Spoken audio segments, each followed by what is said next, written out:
Hello, everyone, and welcome to tonight's game of Dungeons and Dragons. My name is Kevin Ryan, and I'm going to be your dungeon master for the evening. Tonight, we have a very, very special episode. Tonight is episode 29 of Companions of Strength and Odyssey of Theros. So we are super, super excited. Before we get started, we've got a few announcements to get through.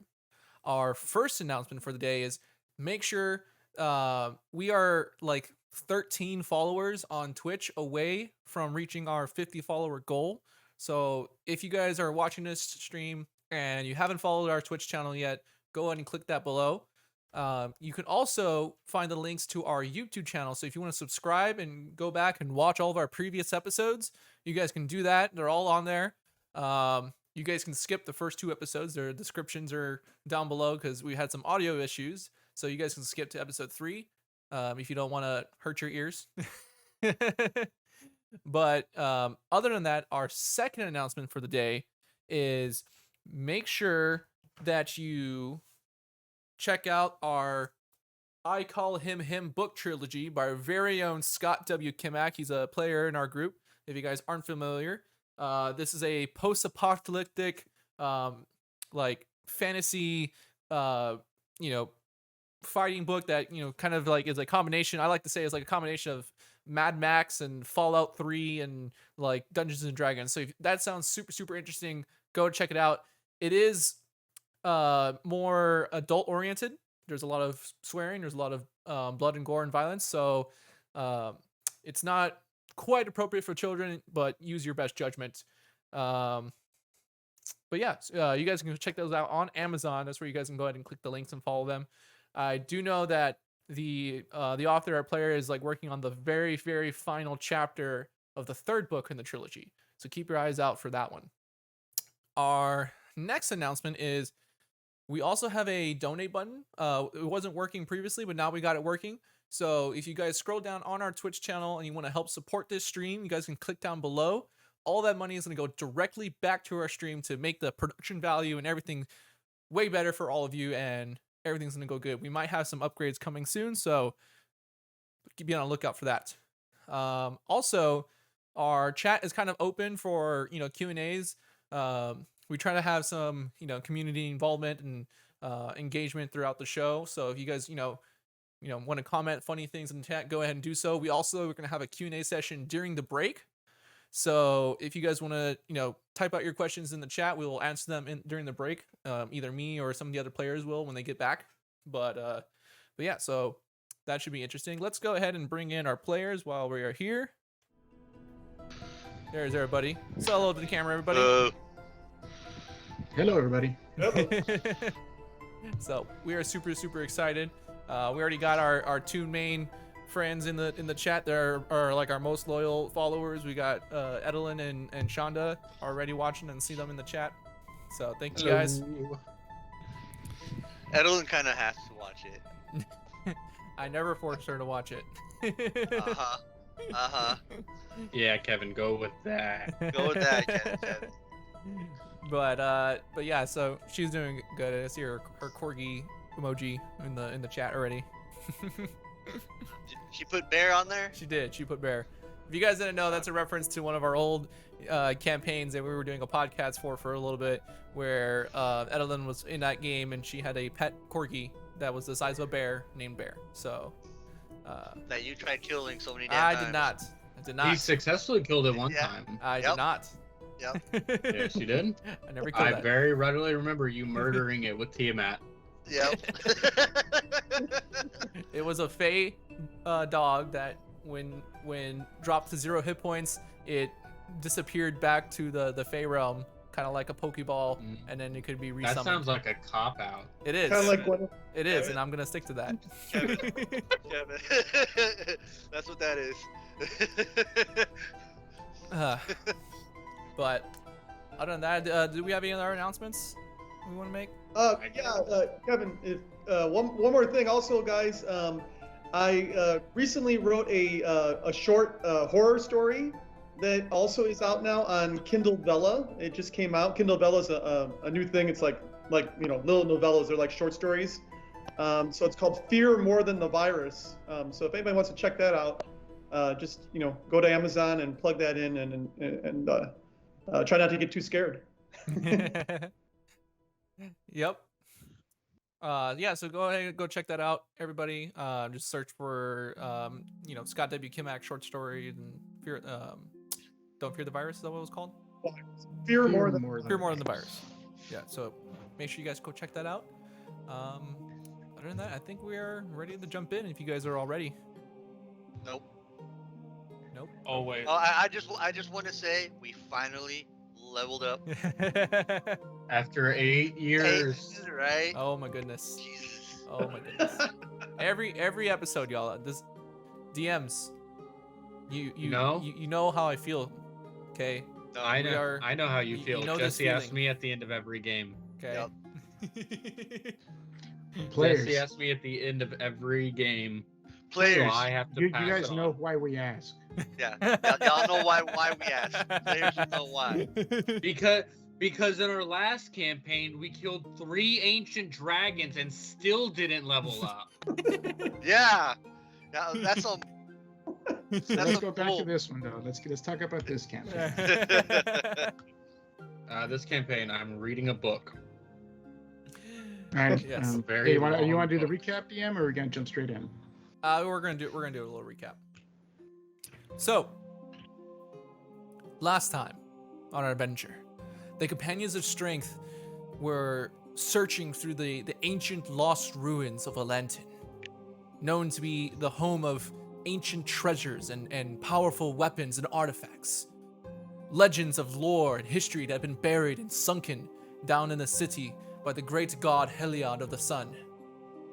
And so, searching through these halls, trying to find, ancient relics that would help you in your upcoming battles with the city of Akros, and trying to put an end to that war, as well as trying to find some artifacts and pieces of magical items for Thrasios, the traveling merchant, who is also a little bit of a scholar and researcher for ancient history, who you guys brought along with you on this trip.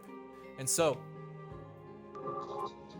after exploring the halls a little bit and defeating other entities within, including a storm giant king, you guys entered one room where there's this mystical black spherical artifact that seemed to annihilate anything that came into presence with it, and as it touched it would just destroy and disintegrate. However, it wasn't until a little bit afterwards that you guys noticed the sleeping kraken that laid at the feet of this altar. And so, trying to be as sneaky as your group could be, you all tried to retrieve this powerful artifact. But unfortunately, you woke the sleeping beast. And then the chase began.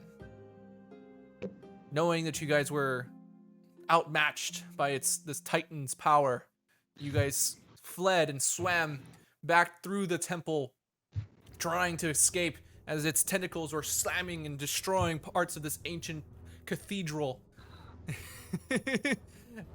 While the rest of you ran, you guys found a door that you guys hadn't previously opened before that led into this great, beautiful library, home to all this previous ancient lore and magic.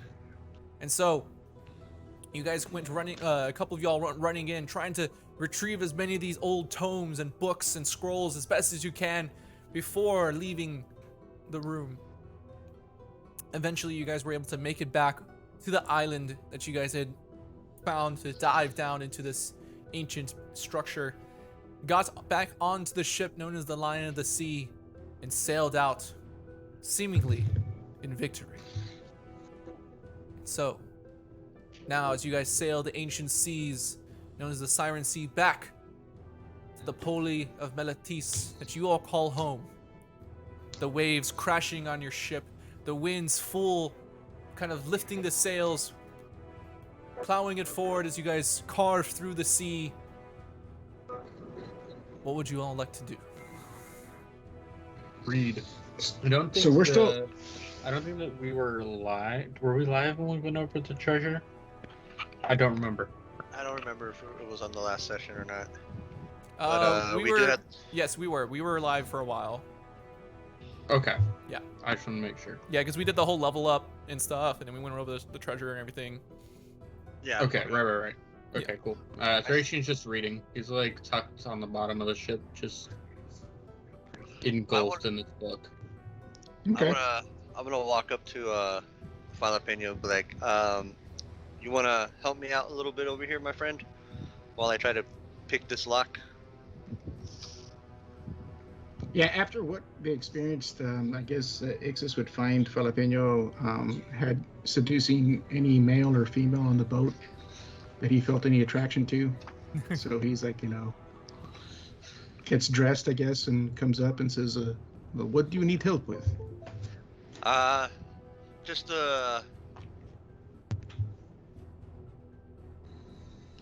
you watching or rooting me on while I pick this lock, because this chest I can't open without some help.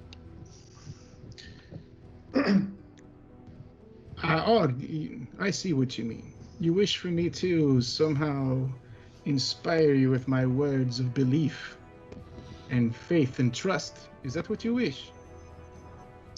If you put it that way, yeah. It's because he can't do it himself, Jalapeno.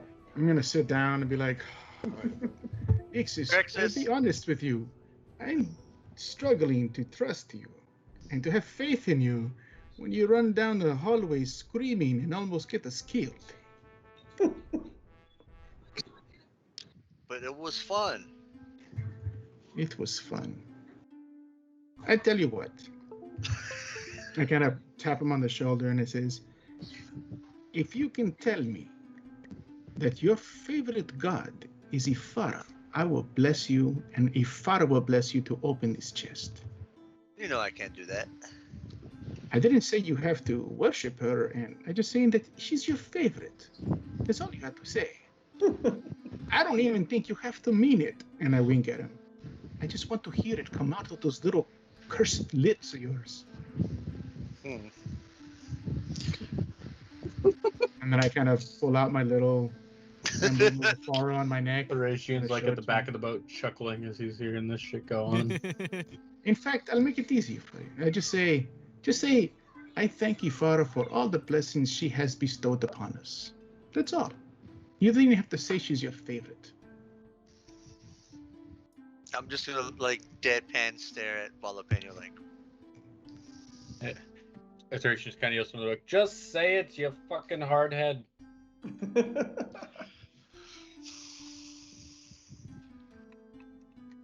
Thank you, Ifara, for all the blessings that you've bestowed on us. I have known that you felt this way for so long, and it's good to finally have you say it, Ixis. Because of this, and I kind of tap him on the shoulder, feel yourself inspired to do this. Imagine yourself doing it, and it shall be done. But have faith in yourself as we have faith in you. Do you? I mean, you did say you didn't earlier. Well, something simple like this, I don't see why not. Alright. I guess Jesse, I would like you to roll a d8 for me. You suck, Jalapeno. Raggy. Yeah. Let's get this going. Oh, good. 2. It's either really bad or really good. There is no in between. Yep. Hang on, I gotta read the roll 20. Go ahead, Kevin. As these words leave your lips, you swear, and the rest of you all kind of swear you see this as well. You see as an eclipse comes over the sun, kind of darkening the skies for a bit. I'm gonna grab Jalapeno by the horns and be like, see! And then the eclipse goes away. What? Told you. It was just a cloud. Stop being so paranoid. What do I have to roll for the... I use my thieves tools? You can just click sleight of It's a hand. dexterity roll? Sleight of hand? Oh, even better. Because it would be because you're proficient in it. It's your dexterity plus your proficiency bonus. Dude, Jesse. seriously? And that was a good inspiration too. Yep. It's Jesse. there's something about this lock that you're like you find yourself pretty decent with lock picking, like you understand it, but this locking mechanism seems a little more complex than what you're used to, so it's kind of giving you trouble. I think with a 4, he was using the wrong tool in the wrong hole. That's what she He's said. like using the back end of it. All right. You're not supposed to bang it. I never tried that. Come Slide here, it in jalapeno. there. Bang it across your horns. Man, I should have taken thieves' tools instead of cryptographers. But then Yeah, but you're making. we wouldn't have your map notations. Yeah. True. Very true. Which is important. It is indeed. Oh, hey, Lane, when we get back, we're going to have, or I should say, Jalapeno and Athration are going to have to try to recreate that bowl of transportation, dude. Oh, that? We can. Also, when Athration finishes reading, he has a conversation to have with you. Yeah, I'm not going to, I won't bother you on that. Like, you can read your book. Yeah, we can try and figure out how to do it, because if we can do that, that'd be fucking cool. Yeah, because we took the etchings and did the drawings of what it said, and we did the whatever. Translated it, so we're going to take it back to Melody, so we can try to see what we can. Anyway, going on. Didn't you get more translation for the mask as well? Yes, but Okay. that's not for the viewers to know. Yeah. Okay. Well, I think we were live when we did it. Yeah. All right. So. Other than that, I'm probably just going to keep my eyes out on the horizon, see if I see anything coming. You mean underneath the boat, probably? I can't see underwater, so. Well, yeah, I'm just saying that's where the danger is going to be coming from, where we just escaped from. Or you know what? Yeah, you're a pirate right there after you. You're probably going to run to another boat. Yeah, that's what I'm looking out for. Make a perception check. Okay. Well, another 4. 12. It only goes uphill from here, Jesse. No, it doesn't. He's lying. He's lying. It's There was a lot of 1s and 2s last night. it's just completely random, y'all. Uh-huh. So you have a 1 in 20 No. chance. I've already sent my hate mail to Roll20 dice roller. I think they're skewing the rolls a bit. We got to start. It's like more of a bell talking- curve. We got to keep telling people how wonderful Roll20 is, so we can get better rolls. Sponsorship. Yep. Anyways, Actually, I'll be honest. I have really appreciated the way we can just drag stuff into our character sheets and simplify the way. Yeah. It's really good. there's also some I like was- cool I was- plugins for. I haven't looked into it. This is kind of like a sidetrack, but for also like D&D Beyond, where like if you have a D&D Beyond profile, you can like click on it and it will roll in Roll20. Oh, that's perfect. That's cool. So That's awesome, actually. yeah, I believe. it's Yeah, like I a Chrome. think It's we like a have- Chrome plugin, I think, for Roll20 and D&D Beyond and stuff. But anyways, That's good. Back to story.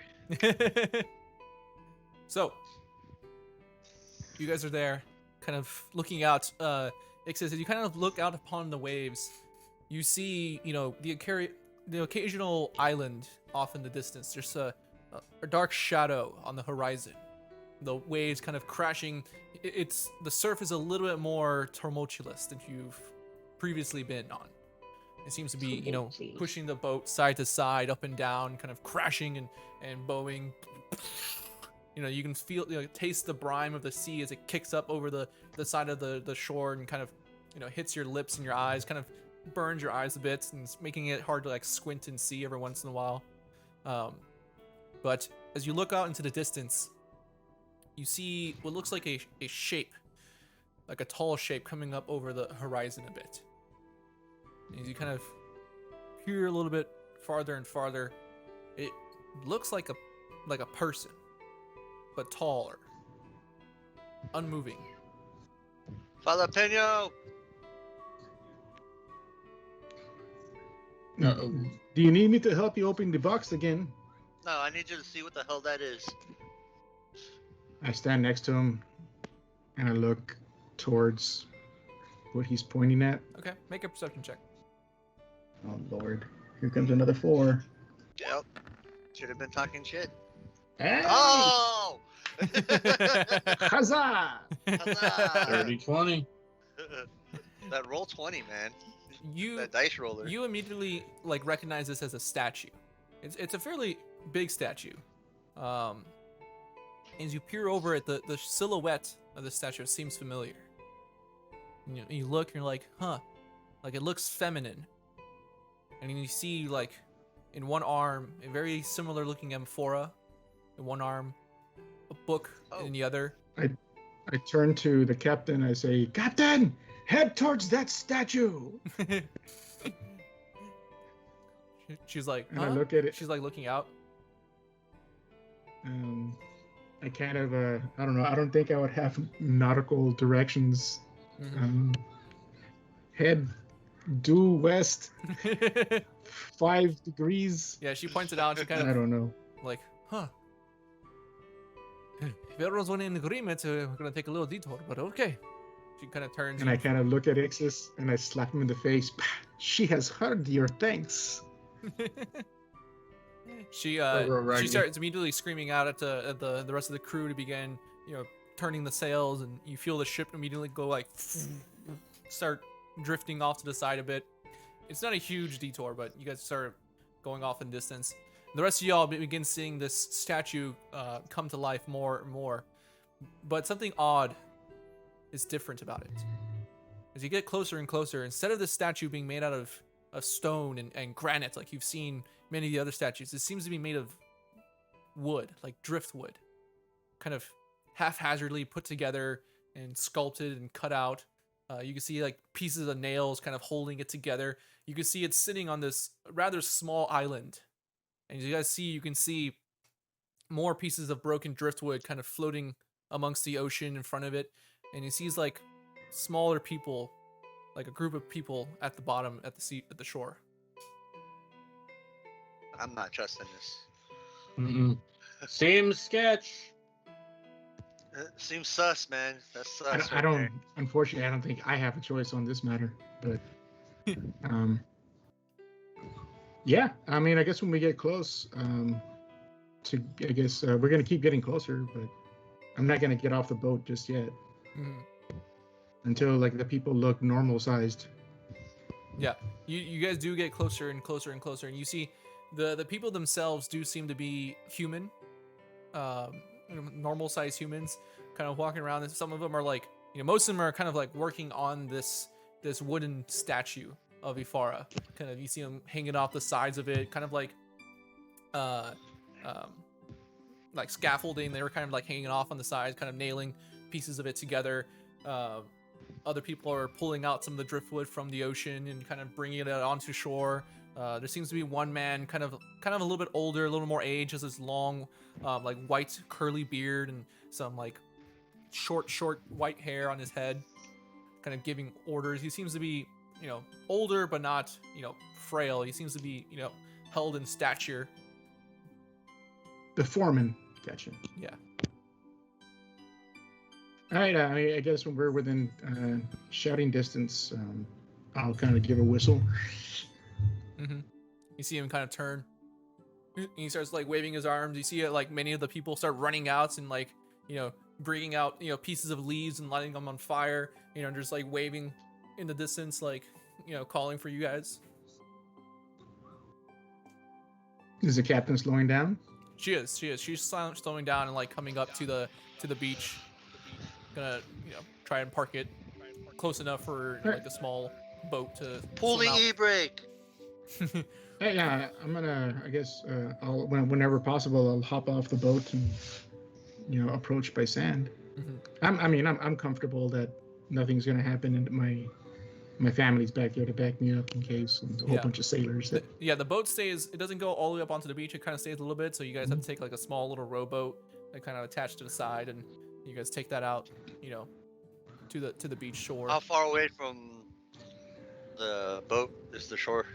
I don't. I swim there. No, I'm just asking. It's probably like 100 yards. Oh, okay.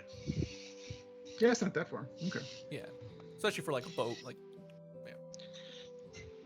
Especially since like the terrain you guys can see is kind of rocky and you know around and stuff. It doesn't want to get too close. But who's getting off? I'm staying on. You're staying on. I think I'm Lane's staying gonna stay on. on the boat. Yeah. It's just me and Grexus. Oh yeah. Oh yeah, Grexus, you're coming. Let's go. Oh, it's huh? All right, little guy, let's go. All right. That's all I needed. All right, so you guys sail off to the beach. You kind of arrive and you see, you know, many of the people kind of rush up, making like this circle around the boat a bit, and the foreman kind of standing in the center, kind of welcoming you guys. You know, some of them are cheering like, ah, "We're rescued! We're saved!" And some of them are like, "Oh!" One of them comes running up to Jalapeno and starts shaking his hand like, "Oh, thank you, sir! You have saved us!" Well, do not thank me. Thank Ifara, for it is because of her that we have stopped. Of course. And the foreman kind of says, "Yes, we have been praying for her, night after night, for rescue. Thank you." How did you get here? The waves. We are nearby sailors and merchants of Melatis, and we are out sailing, fishing for some more people to, you know, come with us. But this great, powerful wave sundered our ship and crashed us ashore, destroying it. So we've been taking the pieces and crafting this beautiful statue of Ifara in hopes that she would save us. Well, is there room on the boat? Like, do I know Yeah, for this many people? yeah. There's about Okay. it's a good amount. Like the boat's gonna be a little packed. There's about like 30 people in this little group of How many people are on our boat? probably about the same, like 30 to 50 ish. Kind of looking at him from the boat. He's still back there with his boat, but he's kind of like peeking up, kind of keeping an eye on the situation for a couple minutes. Do they look like they could fight if this situation came to it? I would say make an insight check at disadvantage because you're kind of far, so it's kind of hard to like pick up all the little details of them and stuff. Yeah, but he can just watch body language. That's what I'm saying, but he's still kind Yeah, of but far. I'm still at a distance. He's like 100 yards away. 10. So, Damn it. 10. It's a little hard to tell. They don't. I mean, they're dressed in very, you know, basic clothes and garb. Most of them seem like they're, you know, at least somewhat physically in shape. But as far as like their demeanor and picking out if they're fighters or any kind of like bandits or anything like that, it's hard to tell. But going back, you know, he's like, some of us are artisans and masons. You know, we craft beautiful statues, and so we've been crafting this great statue in her honor. I walk to the base of the statue and I kind of lay a kiss on the feet of the statue. Mm-hmm. It's pretty Like, big. you It's know. like a, you know, it's like a good like 30-foot tall. Right, yeah, but driftwood just kind of statue. like whatever the foot would be, you know Yeah. what I mean, or the dress. I kind of give it like a kiss on the feet, and I turn around, I kind of sit on the corner of it and go like, you know, take out whatever food and rations I have and hand them out in case anyone's hungry. Mhm. Hand out my wineskin. Well, we are actually returning to Melatis.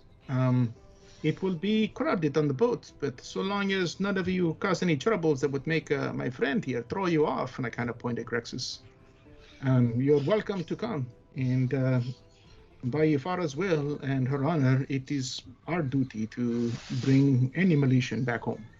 Oh, thank you, kind sir.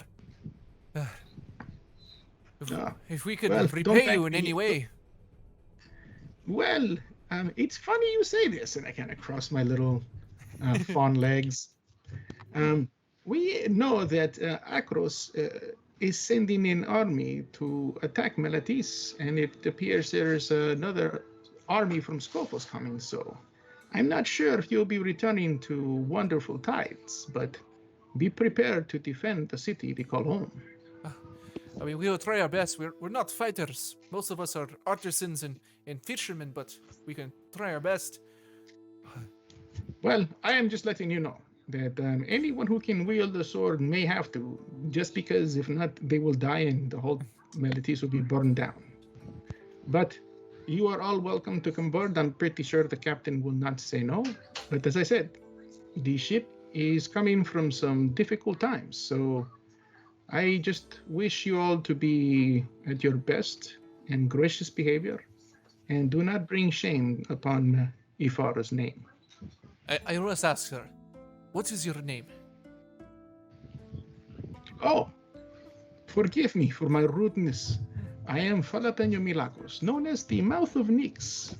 We are the companions of strength, the champions of Meletis.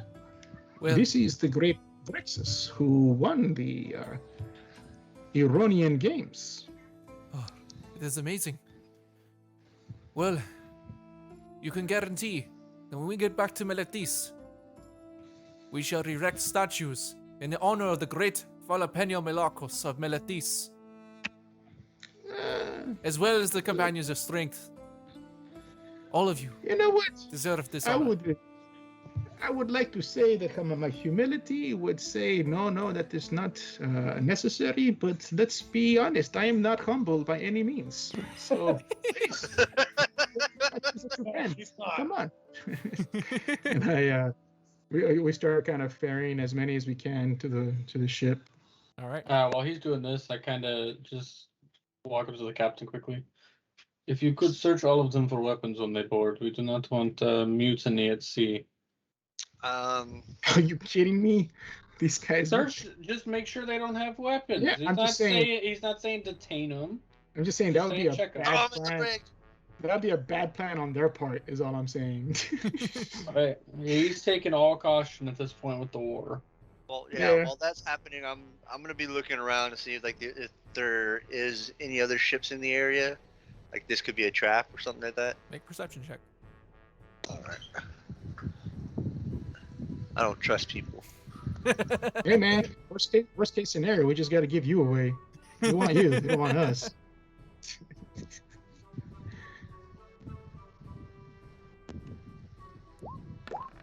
A 5. Okay. The oceans look good. All right. And before any of them get on the ship, I'm gonna use mask of many faces to change my appearance. Okay, what do you make yourself look like? Just a normal seafaring dude, just not what I look like. Okay. Human? Yeah, just a Anything normal but human, it's- blonde hair. Yeah, blonde hair. Just yeah. Okay. Easily done. Yeah, in my mind, no evil person would ever erect a statue of Ifara. It's kind of like my thing. So he's not checking for anything. These guys are the coolest people he's ever met. I'm just doing this. I'm just doing this just to protect everyone. So like, Mhm. Yep. There's a couple of guard sailors kind of helping everybody on, patting them down. They are checking for any kind of weapons or anything like that. Seza's kind of very much eyeing everybody. Anyone entering onto her ship, you notice that she's, keeping very good track on them. they're gonna have to sleep on top, aren't they? Well, everyone sleeps on top anyways. Yeah. There's not really. There's no secrecy. There's no secrecy on these Greek boats. Yeah, there's no Yeah. like bottom chamber of beds. The bottom chamber is just where the oarsmen are, and but yeah. All right. Oh, also, as we're going to kind of tell the foreman, he's in the first rowboat, and I go first, so I can also kind of tell the captain, explain what's going on. I tell the foreman, I guess I should have said before we bring everyone on board, do not be surprised if there is a kraken that starts chasing us across the seas. Immediately, some of them get very terrified. And I go like, but do not worry. You have built this statue of Ifara. I'm sure her blessings will be upon us. Okay. I kind of go up to the captain and say, so it turns out we have some people who were stranded because their ship was destroyed. Hope you don't mind. I said yes. Oh God. I would usually like for you to run these things by me first. Yes, I realize that, but Cesar, you're so beautiful and commanding and noble. I felt like you were with me when I said yes. It's almost like it was your voice that came out of me. You know what I mean? Make a persuasion check.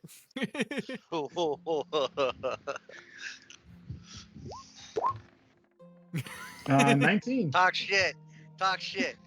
19. 19. Jalapeno. Oh yeah, that's right. He can't fucking get lower than a 19. 18. 18, sorry. Jalapeno. 18. How do you do it? Oh,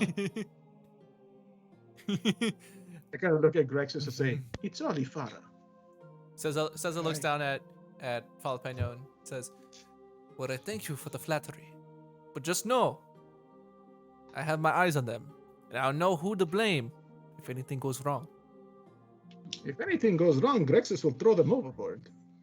I hope so. Because we are kind and noble, but we are not fools. Let us hope.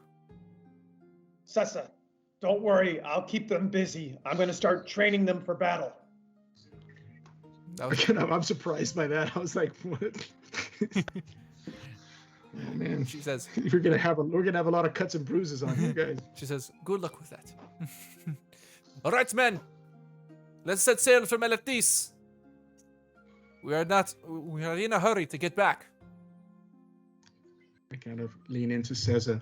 I told you he has a huge crush on you. As I have heard. Get back to your place, Jalapeno. What did she say? Get back to your place. I always thought my place was here at your side. I wink at her and I walk off. She's like, face in the hand. Yeah, well, everybody's there. I get my lute and I start, as we're sailing, play that a famous ballad song of the creation of Meletis. You know how Ifara, with those two heroes of Meletis who are now the statues that guard the gateways. Just kind of like the song of the birth of Meletis kind of thing to like inspire people to make them feel more comfortable. Yep. And as you do that, the ship starts joining in and kind of turning it into this like big, beautiful sea shanty.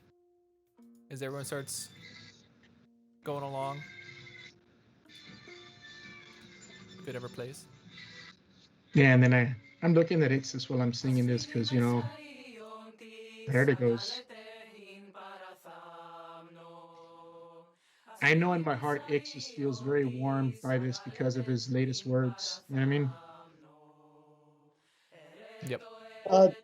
So these people we saved, how many are men and women? Are there any children? Oh or God. No. I'm down, Jesse.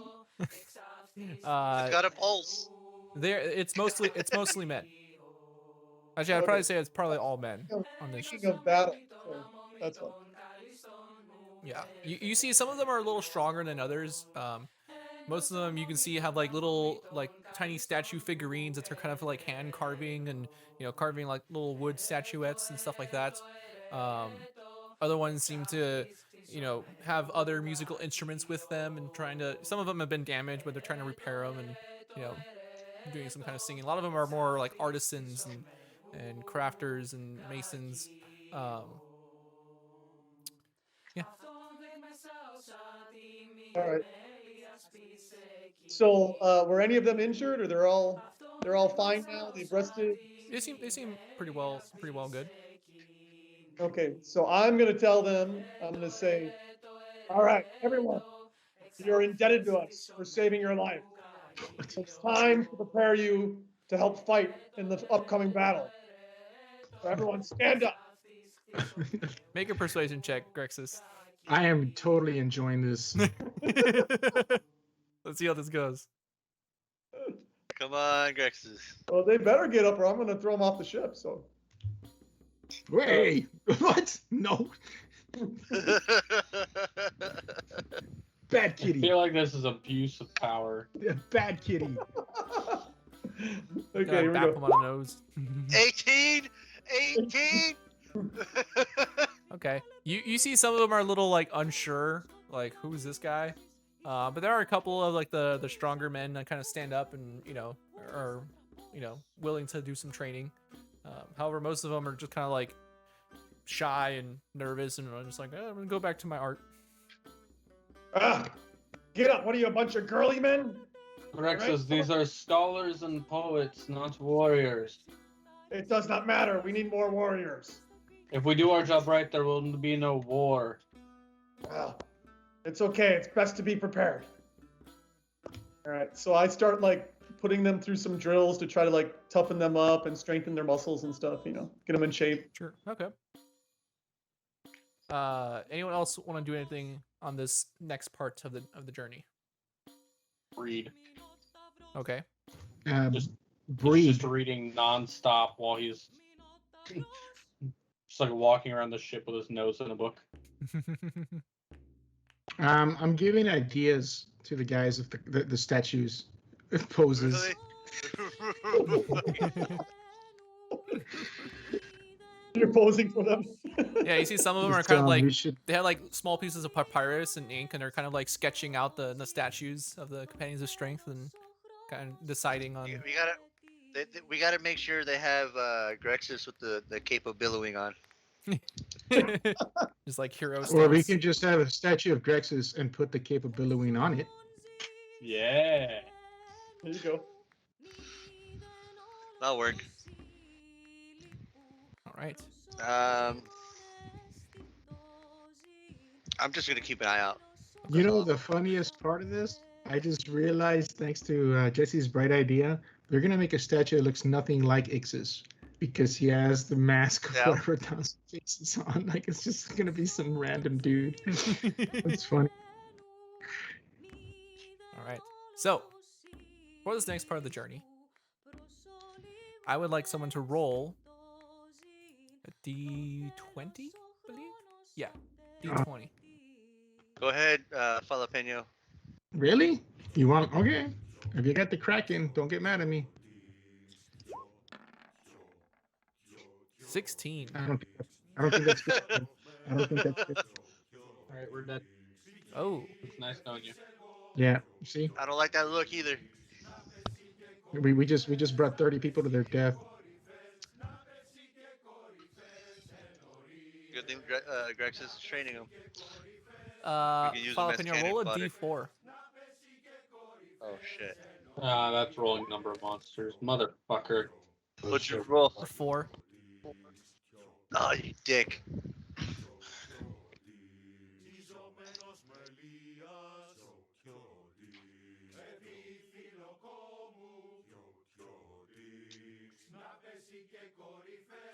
Okay. So, Looks like the pirate police caught up to us. Caught us eating. All right. as you guys are sitting, one of the members of the group that you guys just rescued kind of stands out from the rest. It is a Triton, kind of similar looking to Thrasios but female, and she kind of walks up to Grexus. Well, I'm kind of always near Grexus, so I guess I'm just watching her. Okay. Just not. I'm just kind of. This is going to be interesting. A fish and a cat. Okay. She walks up to Grexus. Ah, you guys seem like quite an incredible group of heroes. We have our moments. Please tell me, what great creatures have you slain? You seem quite strong. Oh, the list goes on. There's been fire giants and oh my gosh, I can't even remember how many monsters we've killed and destroyed. I look at Grexus. Manticores, Manticores, thank you. Hydras, Hydras, yes. Giants. storm giants. As soon Storm giants. as, soon as Grexus says Hydra, she says, a Hydra? Fuck.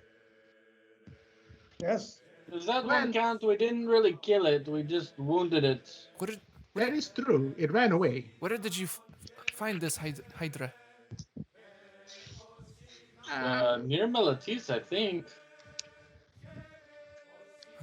Yes, it's outside northeast of Melatis, by the River. Orange Asian Woods. Orange Asian Woods. Is that what you said? She says, "My people live in a nearby village to that lake, and we've been dealing with this Hydra, destroying us, killing us, capturing us. It captures you. We don't know. I Some thought of them, it didn't have any. some of them disappear, never to be seen around that same lake." We are sorry we did not kill it, but it ran away after we wounded it quite severely. And she's kind of like just ignoring Jalapeno and just looking straight at Grexus. This. This is really weird at this point now. All right. She says. Almost offended. She It's said, okay, Paul. Can I, Keep talking. can I insight check here? "Sure." He's just kind of like looking up from the book every couple of minutes and sees what's going on. Mm-hmm.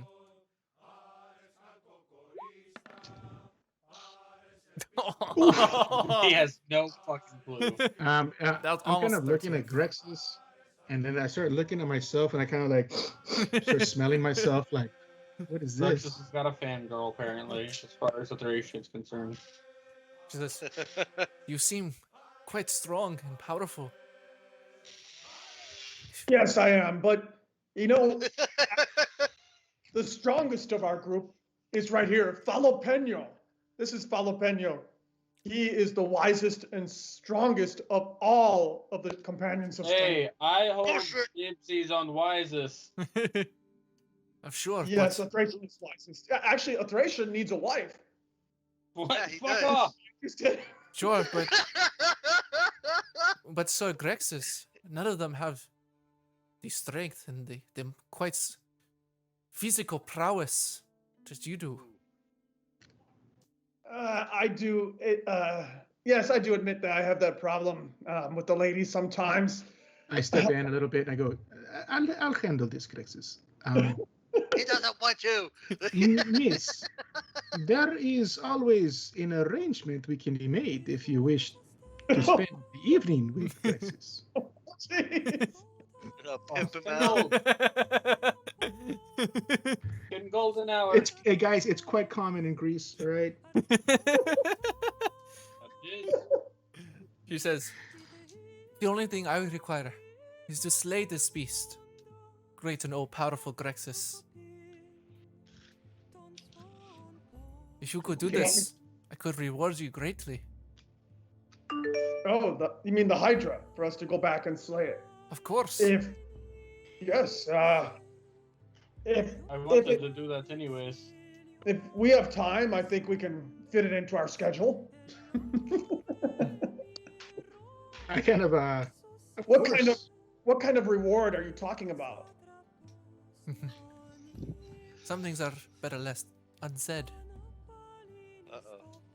Oh, I kind of elbow him. Oh, Well, That could be we'll see. That can be something discussed in more private matters.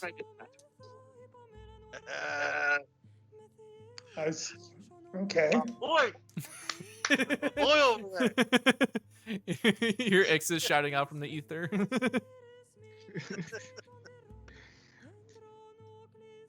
I kind of just say yes.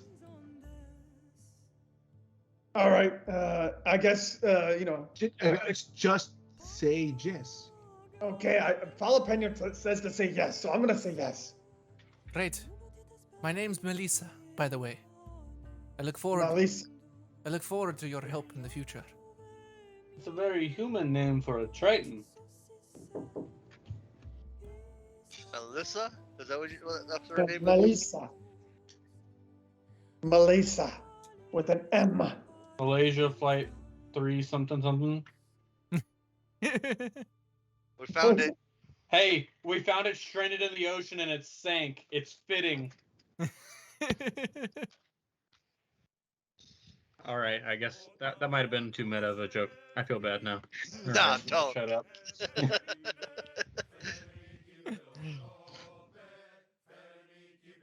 I walk up to the foreman and I try to get some information. What the hell was his name again? I don't think y'all got his name. Oh, I didn't get his name. I just walk up to him and I kind of tap him on the shoulder. Tell me, what do you know of this Melissa, the Triton, the female that was on the island with you?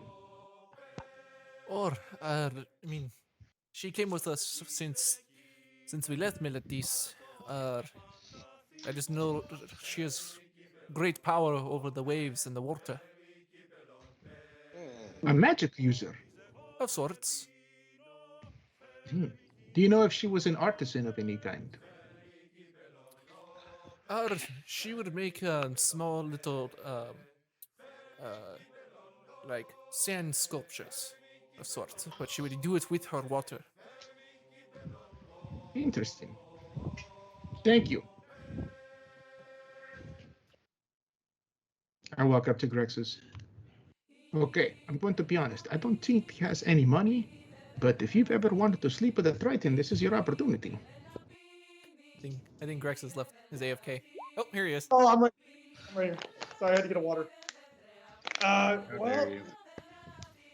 yeah, I just don't want to offend Sessa because, I'm kind of trying to make the moves on her. I don't want her to get, I Well, kind then- of put my arm around Grexus.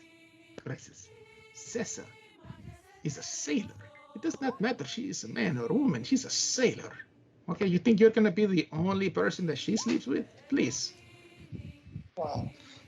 I hope you're not looking at something monogamous with her. Okay. I just don't understand women. I've been trying to figure them out for years, and so I really need your guidance, Jalapeno.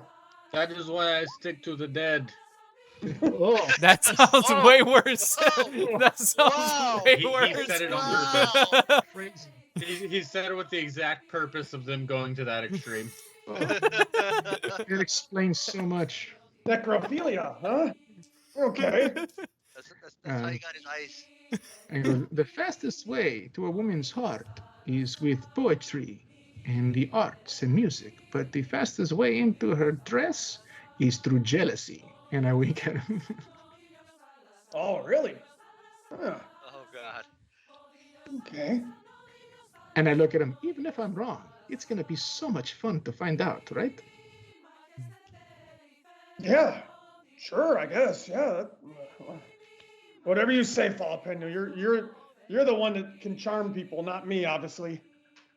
I don't know. It seems I have failed. I'm hoping that these things are not reversed because I cannot hold a sword as big as that one. I'll tell you right now. All right. Well, like I said, I'll follow you. Whatever you tell me to do, I'll do it. Cause I've just had bad luck with ladies. I can tell you that. Considering you killed the last one, you knew. That was your mom joke, but he's not a good joker. That was really He's really shitty at it, actually. Yeah, I was kind of like, I was like, man, that's like two bad things He- right there. Okay, he has a. I just want to preface this with he has a -1 in charisma. I'm trying to use that. I'm gonna fasten these things that I've heard of. They're like, it's like two coconut Muzzles? shells. They're like two coconut shells that are like laid in with some cloth, and they have these ropes, and that way it's like earmuffs that I can put on a Thracian's ears, so he doesn't have to join any other conversations. Doesn't mean I can't talk. I can Yeah, read but you won't lips, hear, bitch. you won't be able to respond. I have a feat that lets me read lips perfectly. Thank you. So eat my ass. It's okay. We're I still don't gonna- have to hear. You can look like Princess Leia. Yeah, I guess I'm gonna go and try to find Melissa and sit down next to her. Okay. You find her. It's at this point it's getting dark. The sun is beginning to set. The stars of the Nyx begin to glow with the night sky, kind of reflecting off the ocean. Is this day one? Yes. Damn. Okay. I'm gonna reach into the bag and get one of the coins that we have that are imprinted, like from Olanton. You know what I mean? Okay. And I'm gonna hand it to her. Huh. Oh, thank you. Because it is from Olanton itself, Huh. the sunken city. I can You see are that. you are Triton. I figured you of all could appreciate this more than any of the other buffoons we have on this ship. Well, thank you. This means a great much to me and my people. Well, as I said, I figured you would appreciate it more. It seems we've divulged some history of it, and I feel a sense of grief and a need to right certain wrongs. And I start with simply, it is a simple coin, but more of what it represents and where it's from, that to me seems to be priceless. I can understand that. So tell me, what do you do in Melatis? What is your trade? I don't have much of a trade itself. I'm not originally from Melatis. It's mostly I try to bring stuff from Melatis to my people and help them as our village has been in great despair trying to survive from the Hydra attacks. Well, may I first also give an apology for not killing it when we had the opportunity, for had we known that your village was near and under the dangers of this Hydra, we would not have let it get away. We were simply not wanting to die. Understand? It is. Our people built that village there, surrounded by the lake. It was a great location for fishing. But then it wasn't too long after we realized the Hydra had taken it as its property and its land. And so the attacks begun. But our people are too prideful to leave. We helped build this village and we don't want to see it destroyed. I kind of tap her knee with my hand. Don't worry. If we did as we did before, and the Hydra went running, I'm sure we can slay it. Tell me, do you know much about the gods? Just that's what I've heard from stories from my parents when I was a little girl. Then I ask, as a favor to me, in your city, if you do not have one yet, erect a statue to Ivara. She is the goddess of Poli. And if the Hydra is attacking you, and we have already fought this Hydra, it seems to me, as I am a devoted and devout follower of Ivara, perhaps we were sent here because of that purpose. She brought us to this island to find you in order to finish this task. So I think perhaps your village should erect a statue to give her thanks for such a thing. Yes, many of our people have been praying to the great god of the Poli, mother of civilization and arcana and protection. Many of us think that it was quite the blessing that brought you upon us to bring us back to Melatis. Well, it seems she has answered your call. And I kind of lean in. So, do you have a uncanny attraction towards Leonin by any chance? You see her immediately start blushing. Her cheeks kind of turning this, instead of a pink, it's more of like this like aqua, like green, like teal type color. I will take that as a yes. That is very interesting. I will put in as many good words as I can, and I wink at her. Thank you. And then I kind of, say my goodbyes and walk away. May the great And Ifara, mater of the Poli, us her children, look upon her and be safe kinda by her like- protections. and goes, she blesses and saves all who are worthy and give her her love. And I kind of bow and I walk straight to the captain. All right. And I walk up and I put the face of concern. Okay. Captain Cessa. And I kind of lean on near the railing where she is. Yes. Are you doing what I think you're doing? I know that you I know that you rely on me to be well informed of important activities on this ship. Okay. Before this goes farther, I want you to roll performance check on this Shit. on these Okay. acting skills Fail. here. All right. All right. Ah! Ah! It's a 12 though. It's plus 11. So it's not too bad. Okay. Damn, what the hell? You kind of start walking up casually and like putting your elbow on the Yeah, dock it's- and stuff, and It's obvious. It's she's obvious. like looking, she's like staring you up and down. She's like, okay, what's going on? What's he trying to do here? You know, you rely on me so much to be well informed of the activities on this ship. Important activities. She's, of course. Where is this going, Jalapeno? It seems that there is someone who is looking to Grexus for attraction and for companionship. I don't wish you to be just enveloped with jealousy and anger, you know. I worry about you, Chisa. She says, you know, young Jalapeno, I have been across the seas probably longer than you've been alive. I've had many partners and seen many relationships happen on my ship. If I couldn't handle myself as a captain and handle my emotions, I wouldn't be here. And may I say, thank you for not being upset for all the relations I've had on your ship as to date. Oh God. But I'm just saying, you've been everywhere for many years, but you've only seen one Grexus. Maybe that is a good thing.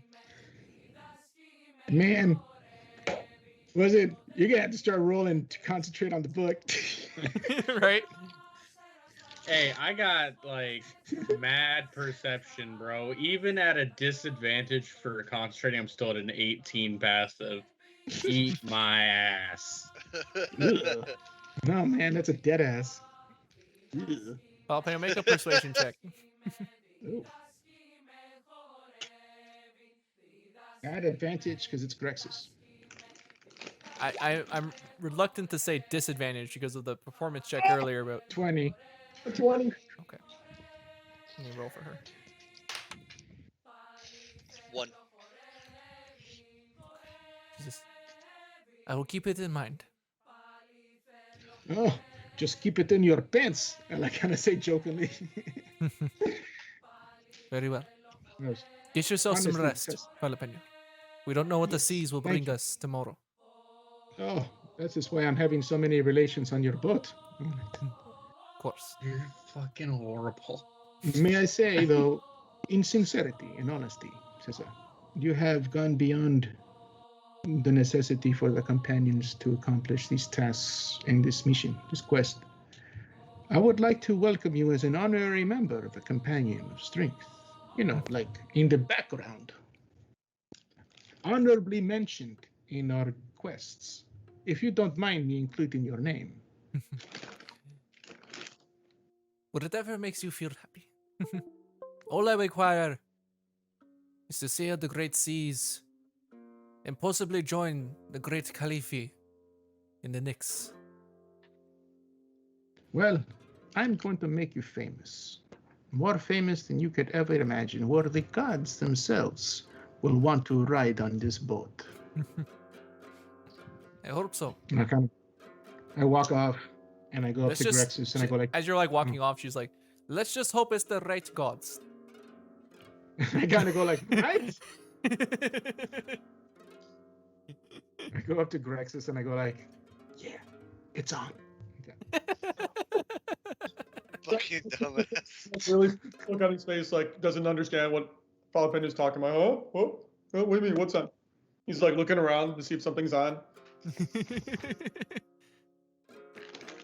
I'm gonna go and sit next to Thracian, Oh god. kind of like a little bit over his shoulder, you know, like looking at the book, a little looking at him. Yes. Okay, I think I'm going to be able to have Grexus happy soon. Now I work on you, and I kind of poke him on the shoulder. And what do you mean by that? He Well- has not looked up from the book. I have Like, just come he's- to a realization. All this time, I've been trying to find you beautiful, succulent, just salacious women that would have red lips and beautiful eyes, large breasts, that perhaps they could make you a happy husband. But I realized you need to have someone skinny and pasty and pale and looks like a walking skeleton. What And does perhaps, that mean? well, perhaps having some woman that looks like she is dead will make you pleased and happy. No! I kind of tap him on the shoulder. Say no more. I think I know what we're looking for now. You're going to be looking for a coffin for yourself soon. So now I have to keep in mind, I'm going to find the pastiest, skinniest, malnourished woman with long black hair, straight.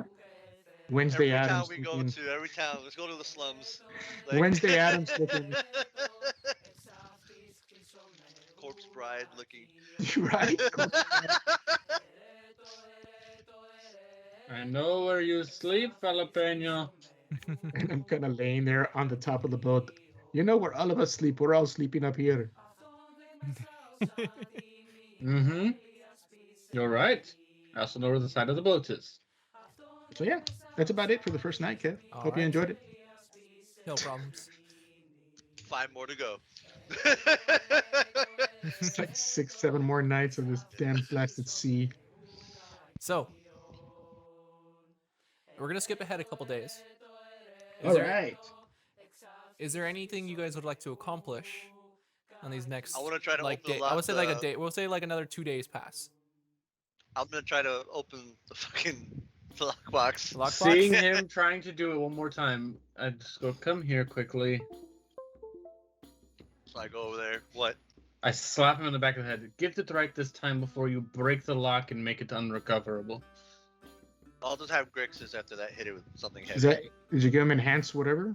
Yes, I'm giving him guidance. Oh, guidance. Actually, hold on. I have an idea. I have a really great idea, but I have to open it. Give me 2 seconds. Ding, ding, ding, ding, ding, ding, ding, ding, ding. Okay, great. I slap you with Cat's Grace Enhance ability. You have advantage on dex checks for the next hour. Okay. Well, minute, because he's going to concentrate for a minute and then Yeah. Okay. Yeah, I got you. get back to his book. He's not wasting time. All right. All right. Make a self or not sleight of hand check at advantage. Can Jalapeno still? That's up. Oh, I Uh, can. That's up to He Jalapeno. knows. He knows what the price. He knows what the price is.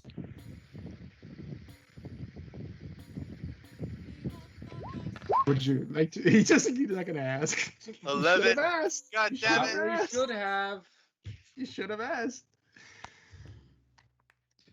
All you had to say was thank you for all Ass. your blessings. Eat ass. Jalapeno. It's not that much to ask. Eat ass. Jalapeno. Oh, he's been eating ass on this boat. Don't worry about that. Ixis, you're still struggling with this lock. It's still out of your expertise and like how well crafted this lock is. It seems whoever locked this thing, whatever's inside, they're really trying to keep it from being unlocked. Is this a magical box by any chance? When we detect the magic? I think we detected magic inside, Okay, but not the box itself. but not the box. I'm not too sure. I I don't remember actually. I thought we. I think what I said was you don't sense the box itself is magical, Right. but okay. there's something magical within it. Yeah. Okay. Have the wizard do knock. No, because he may want it. Well, like I said, I'll just throw him over the side. No, stop. Stop. If it's Um, something good, if it's something that's not worth it, then he can have it. I'll go up to him and be like, hey, do you think you can open this magically? And it looks at it. Says, as a favor, I don't know if I have that capability right now, but let me check my belongings. He begins like pulling out some like different pieces of papyrus and scrolls and like, you know, they're kind of like attached together in this like haphazardly like book and stuff. It has like, you know, the outside of it's like made out of like turtle shells. He pulls it, Okay. pulls it open, starts just flipping through it and stuff. Ah, here we go. He begins like pulling out, you know, various different items and like, you know, components and like little shark's teeth and stuff like that. And you can see he just like reaches over it and just like knocks on it, and then immediately you see the lock. The box opens. What's inside? As soon as you see inside, you see about a stack of like these like clay tiles. Oh, fuck. Oh, I thought you were going to say a stack of cards. I was like, oh, fuck. yes, please. We Yes. all started to have a small heart attack inside. Especially me. I've killed myself with those cards, quite literally. I didn't finish yet. Rexus and I would have so much fun with those things. I didn't finish yet. Okay, go ahead. It's a stack of clay tiles about the size of cards that seem to have some kind of inscriptions on them. I'd like to cast Identify. You cast Identify? Yes. Okay. Let me whisper these to you. Yes. Never good. I'm holding on to the box, so I'm gonna send it. I'm gonna send it in group me. So the whole group will get to read it? No, I'm saying as a private DM to Max. Oh man. Sure, keeping secrets. Yeah. Nice. Okay. What are they? I'm What are they, jalapeno? I'm gonna look at this after, you know, like I you know, put some saliva on my mouth and I have my Fara and what the hell? I'm is closing the going box. on? And I have my pearl that I have in my hand, and I kind of put the saliva over my eyes, and I look at it, and I chant some words, and then I kind of look at Ixus. Put the I'm pearl walking away. I'm already walking away. I don't trust you and your magic shit. What? You've been trusting me with my magic shit all? Yeah, I just I go like, okay, if you don't want to know what it is, I'm you pretty can sure. keep the box. But why don't? No. I found the box. Whatever's inside, I get to keep. Okay, I tell you this. Why don't you just grab one? Tracio says, "May I have a look at them?" I kind of like wave Bratracios away. Kind of like, I think you should, if you're going to keep them, use them. Eventually, you'll want to use one of them. So when you decide to tell the whole group what it is and what they do, you can come to me. You walked away. I asked what they were. I didn't say, oh, maybe you would want to pull one. I said I asked what they were. Well, actually, you didn't, because as I finished casting spell, you walked away. I'm asking now. It is the clay, the tiles of many things. Fucking shit. Kevin, really? Do you not want them? I'll take them. Grexus and I will enjoy them thoroughly.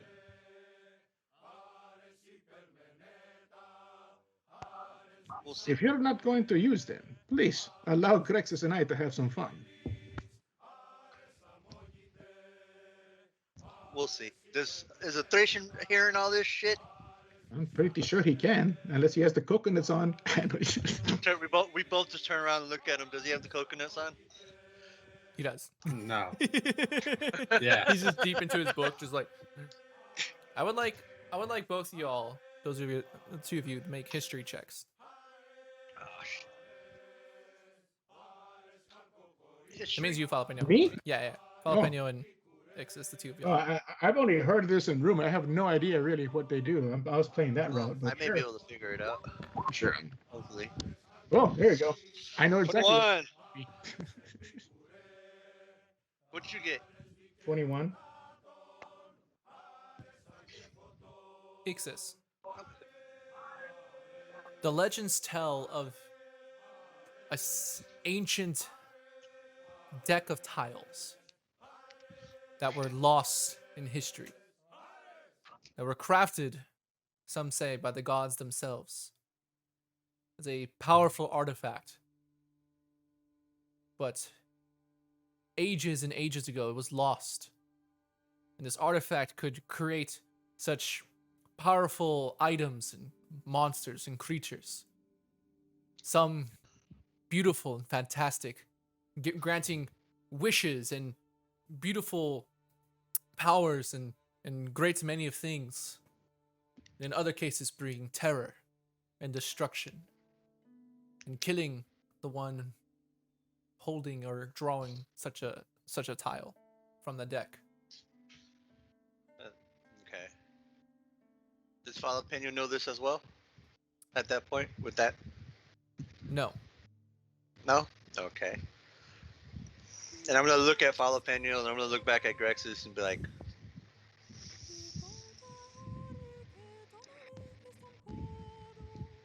No. What do I know? yeah, I know. You really don't know much about him. Like you Just for what I read in history books. yeah, Yeah. you have like this faint idea of some kind of powerful deck that could do things, that could, cast magic, but as far as like the specifics on what it could and could not do and the dangers that it has, you're unaware. Okay. I'm gonna look at Jalapeno and be like, thank you for for assisting in trying to get me to open this or helping me opening this as many times as I've asked.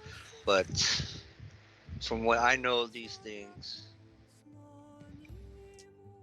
I don't feel comfortable with you or Grexus having these right now.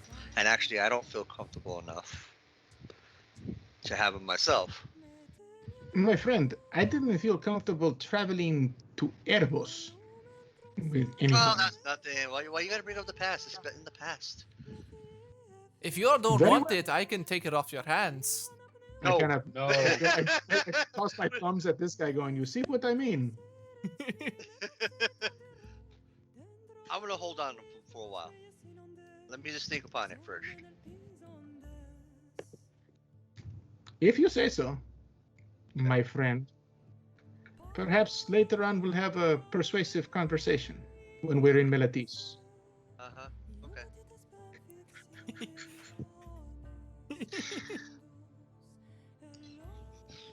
Alright. Well, found out what the hell is in there, and I hate you for fucking putting that shit in the game, Kevin. Dangling it in front of us like a Oh, dude, I will bone. totally draw 5 cards right now. I bet we can convince Grexus to draw one. Oh man, I'm volunteering. Grexus and I. I will do it. mean, if Grexus, they want to, we can't tell them they can't. I'd totally do it, man. Just for the possibility of getting the sun.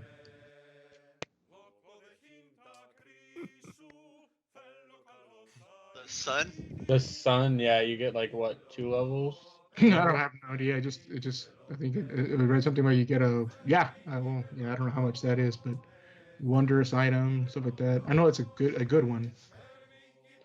There's so many good ones in there, but there's like fucking 5 bad ones. One of those are instant kill. Yeah. We all know one of them is insta kill. Yeah. No idea why. Never seen that one myself. Uh-huh. And then throws said body into the bag of holding to be kept. I think we should ask Shonda what she thinks. Yeah, Shonda, do we? She's gonna tell us to Oh draw. my I know. God. Okay, Shonda said Grexus, you can make amazing weapons with those tiles. Oh God! Don't do that, Shonda. Don't Who's do that? that. What? I heard this voice in my head from someone named Chandra saying to make weapons from these things. What? You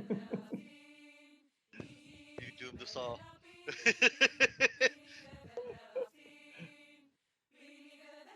So, what are y'all doing? Well, I mean, Draw a I'm just tile, going back and pussy. sitting down. Ixis, are you gonna allow them to draw a tile? I just shot Ixis. Why not draw one yourself and see how bad it is? You're so funny. Ethracian's just fucking with him. Like, he doesn't actually intend for him to draw him, but you know, if he does, he does. I'd rather be on land when we do this. Why? Do you think it will explode? No, I just don't want nothing coming up from underneath and just dragging our ship down. And then we have to swim all the way to shore, if we can get that far. And no, the sharks would pick us off before then. I'd rather wait to do it on land, away from a city, out in the open.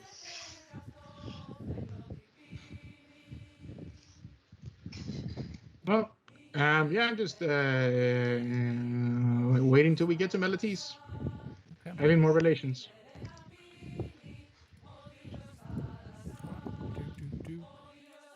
Okay. I'm reading. All right. I would like someone on this day of journey, or this set of days, to roll a d20. I guess it's my turn, yeah? Sounds good. Alright, I'm gonna roll a 100 on this d20. Oh, That almost almost was a 20. a 20.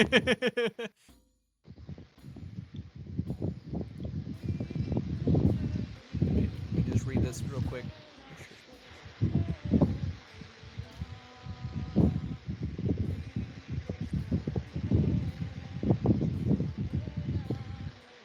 Jesse, your fan is mad loud. Sorry. There we go.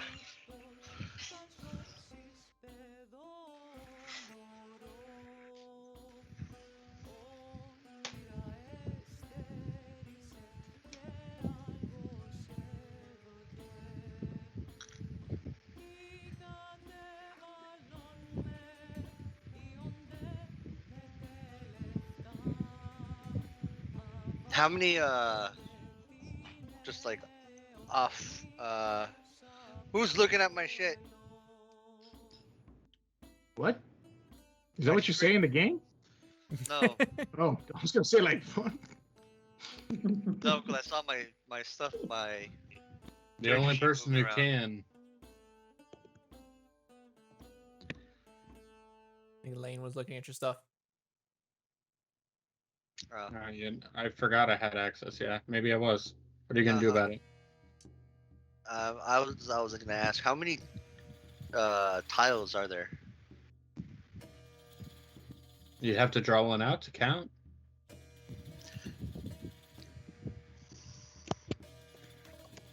There is.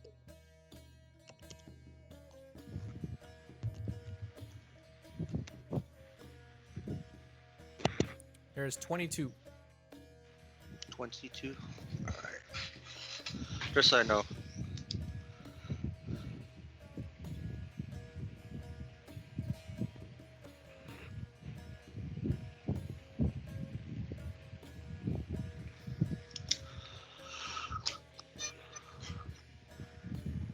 Anyways, as you guys are approaching, you guys start coming up on close to a seashore. You guys recognize this being like the bottom half of like Miletian holdings of the islands. Here, I'll pull up the map actually for y'all.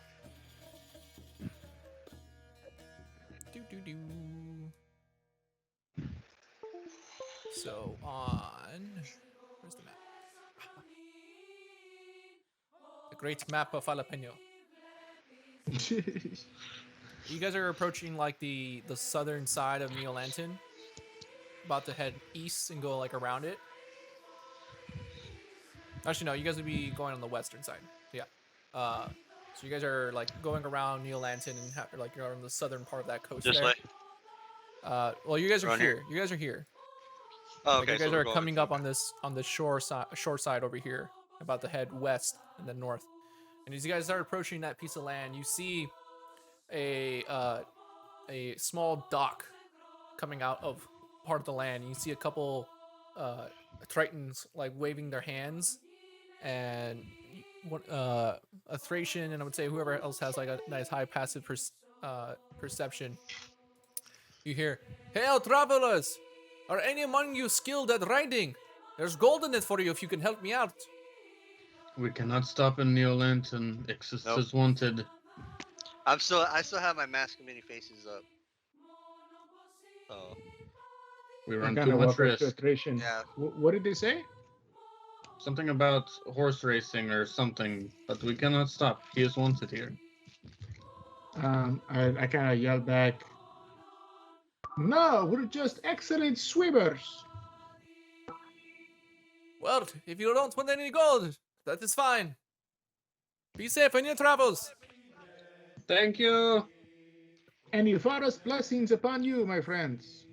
And Tasa upon you. I kind of give a kiss and a bow. All right.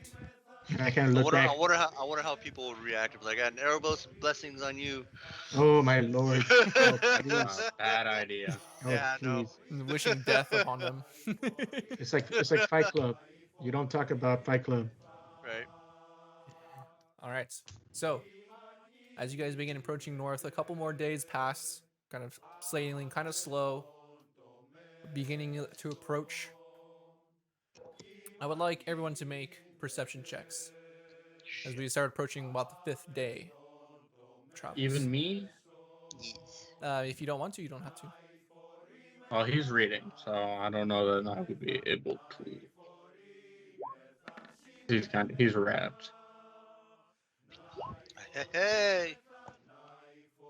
Let's see. I'll just speak up and make one. I'll help out. I did You horrible. You need me to make a perception check? Yes.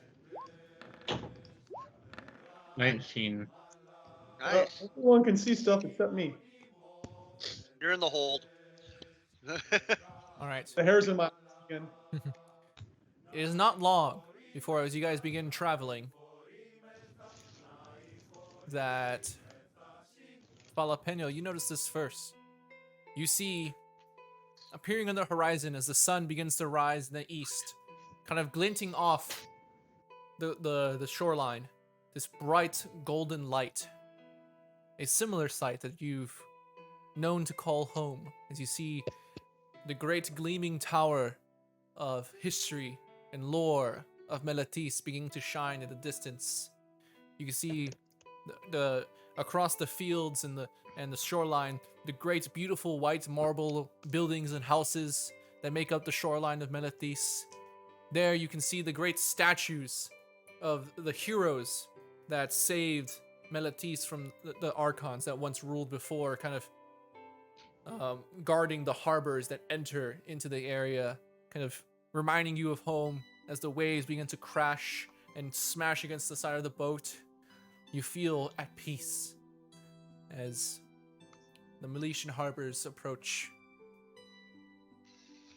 However, farther into the west, another sight begins to come across your eyes as you see something coming over the horizon. Ships with red sails. Dozens of Ah, them shit. peering over the horizon. It is the ships from Scophos. I kind of point towards them.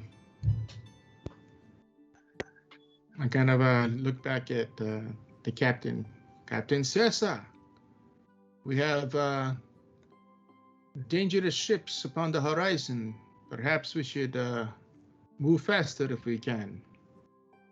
We can. We're pretty much already here, Melatis. And for concept for everybody, you guys are like here now, approaching the western side of Melatis, and the ships are, as you guys guess, are probably off in this distance, like somewhere in that area.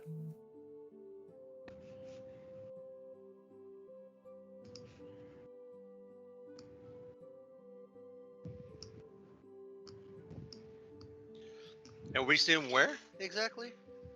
I mean, like Right here. in that direction. But I thought we were over here on this side. No, you guys. No. You guys were coming up the western side of Melatis. Like we came this Oh, way, okay. Yeah. Okay.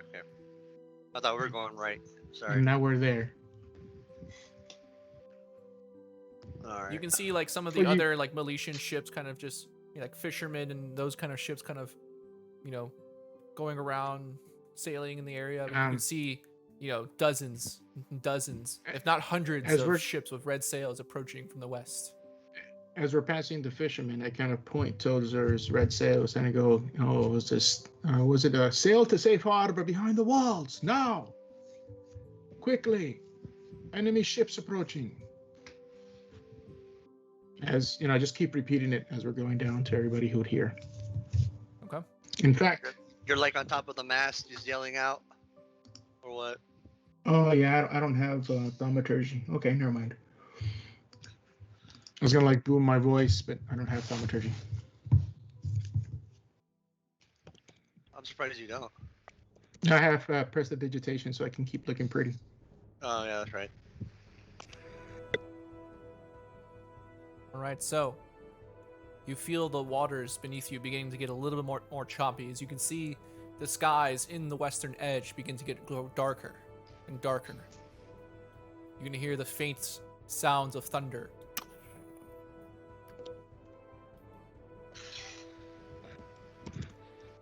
As you guys begin to pull into the harbor, kind of the large statues of the Miletian harbor coming into view.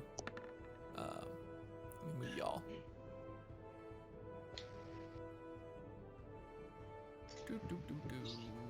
Where is my Melatis map? Hold on. I shall find this, everybody. Give me a sec. Ah, right here. So you guys begin approaching, through the harbor over here, with the statues kind of flanking on each side. Entering in, you can see, you can hear the bells starting to ring in the distance. Ling, ling, ling, ling, ling, ling, ling, ling, ling, ling, ling, ling. You can see people moving and rapidly, going back and forth. Many of the naval ships, the large triremes, beginning to, get their sails unfurled as soldiers begin to getting on deck.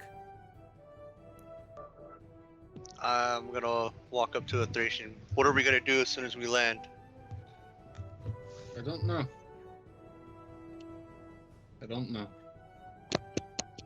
Are we gonna try to get Mother out of here, or? There is no running. I'm sure the Crown army is not far out. I was hoping we would, Have more time? yeah. More time. I think we should find Taranika, wherever she is, if they are outside the walls of Melatis. For I do not believe Ashiok would be too far from her if she is twisting her mind. And I look at Grexus and point to the spear, and that is what can kill Ashiok.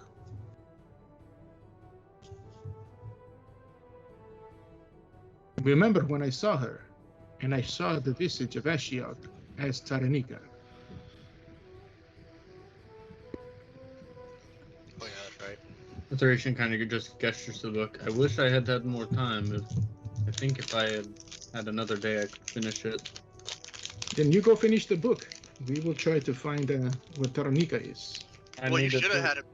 You I said it need was at like, least. I need at least another 15-ish hours. Really? Yeah. I mean, if I Yeah. pulled 16, which is the absolute max that he could pull throughout each day, Yeah. with 4 days, put me at 64. Would require another 16 today, saying he read an hour on their way to on the last leg into Melties, like 15. So he could finish it today. And how far do the enemy ships look like, or the ships with red sails look like? Will they Like dare a to win? day, two, maybe. I would say you can make an intelligence check. I'll give you advantage because of your nautical knowledge of sea traveling and stuff like that. But but straight. I'll give him guidance. Okay. Intelligence check, just a straight intelligence. Yeah. At advantage. God damn it. And guidance, D4. Yeah, you could have had 14. bardic inspiration if you just said the words. Eat a dick, jalapeno. Those are not 14. the words. 14. 14. It's hard to say for sure, but it could be anywhere from like a day to like 10 hours, Fuck. depending on how the how the winds favor them. And does it look like it is? As you kind of look I out, go. the winds are getting kind of harsh. As you see like dark blackened clouds begin to roll over them, and the waters begin to get a little choppy. So it's hard to say. think I that look would at slow down. Jalapeno. Isn't Grexus's love interest over there? I kind of point to the trident. Have some control over water. It is said she had some control over water. Could she ask her if she could harry them from a distance, slow them down another couple hours, day, something? I guess I go to Melissa. Wreck the ships, if anything. My Dash new them friend, upon the rocks. may I ask something of you before we disembark from the ship? Okay. I kind of point towards those red sails. It seems the army is about a day away. Is there anything? I've heard you have the ability to affect the ocean and water. Could you slow them down? She kind of like you see like this worried look on her face. Just says, "You can do my best. I don't know how to. I mean, they're kind of far right now, so there's not much I can do from this distance. But I can, try my best."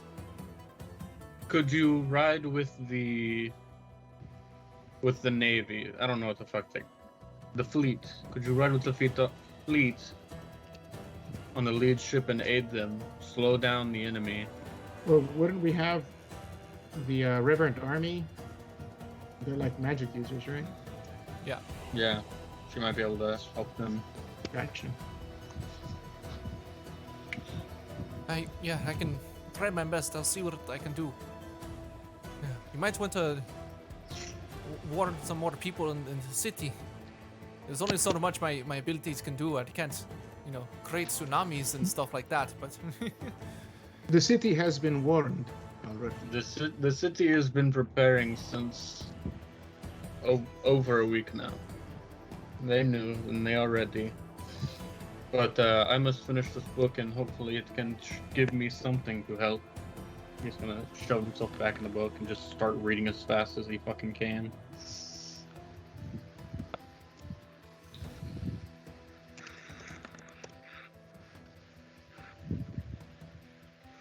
okay. So she goes runs off. You guys at this point like pull into the harbor and begin to dock. If that's your choice, unless you guys are wanting to sail out there. No, I need to go take these books to the library. Okay.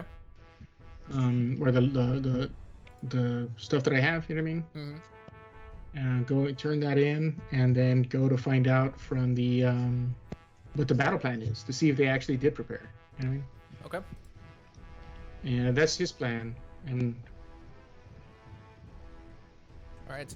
You go running up to the library where the thaumaturges are, the Decatilla. And as you enter, you see many of them are in a panic and scrambling around. You see a Thracian's Mater there, kind of talking to some of the guards. There seems to be a small table in front of them. She's kind of they're looking at some kind of map as you kind of run up.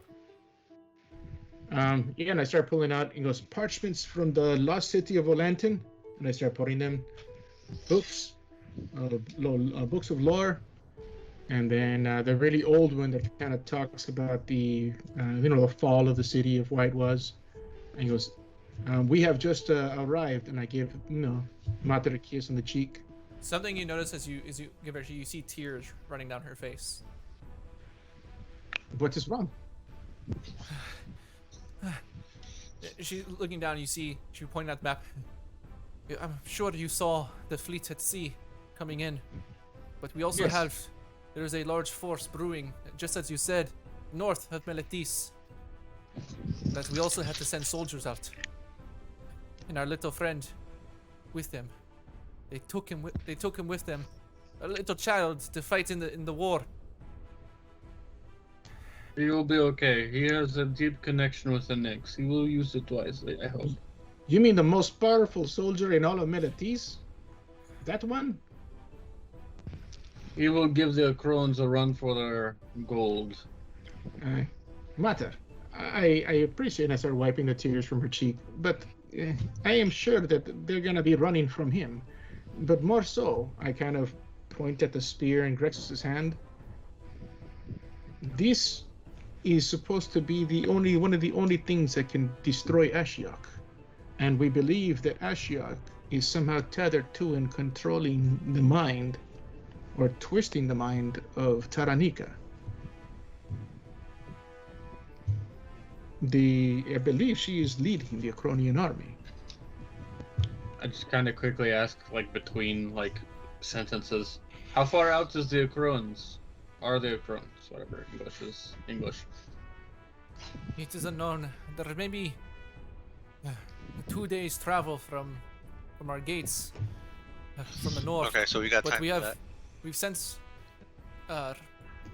a force to meet them in the middle, so there might be a day before they clash. We will head out tomorrow to either spearhead the force, or, if we are lucky, meet with their generals and try and stop this war before it ever truly begins. It seems they have joined forces with the Minotaur of Phobos off in the distance, and Skophos. Ashiok is twisting them. She is forcing all of them to her will. It is part of Phoenix's plan. He is trying to stop us from making progress to killing his Eidolon. She's kind of looking over at everybody, she tells some of the generals and guards to kind of step away for a second. She pulls the group of you guys in. She says, I'm quite worried.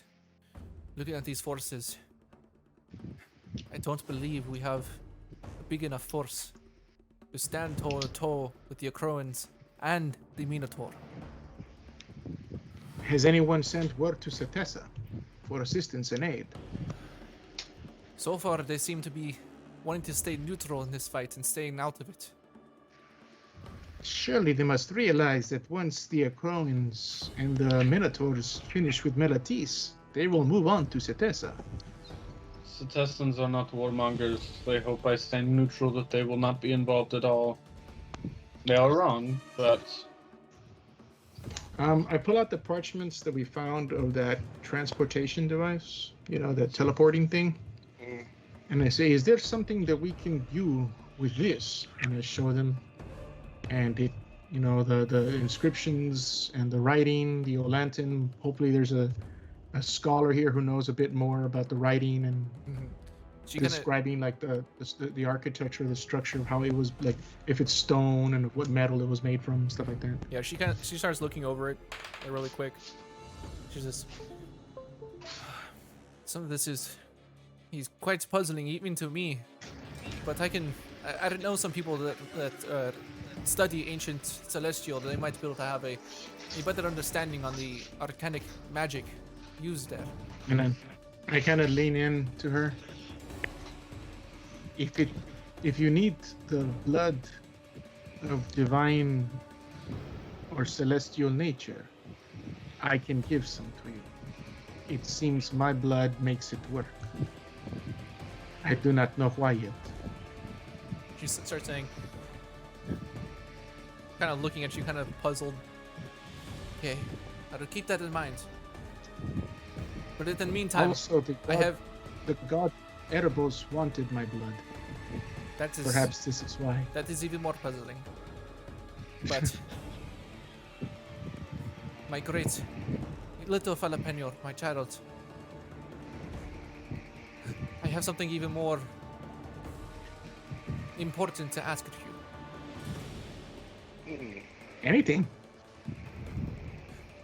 None of the people we sent, the messengers we sent to Satessa and to Oreskos, have the silver tongue that you do. You have a way of speaking to these people that none of us have. I need you to go to Satessa and possibly Oreskos to receive their aid in this battle. Our walls can hold them off for a while. In the meantime, I look at Thracian. Then I shall go.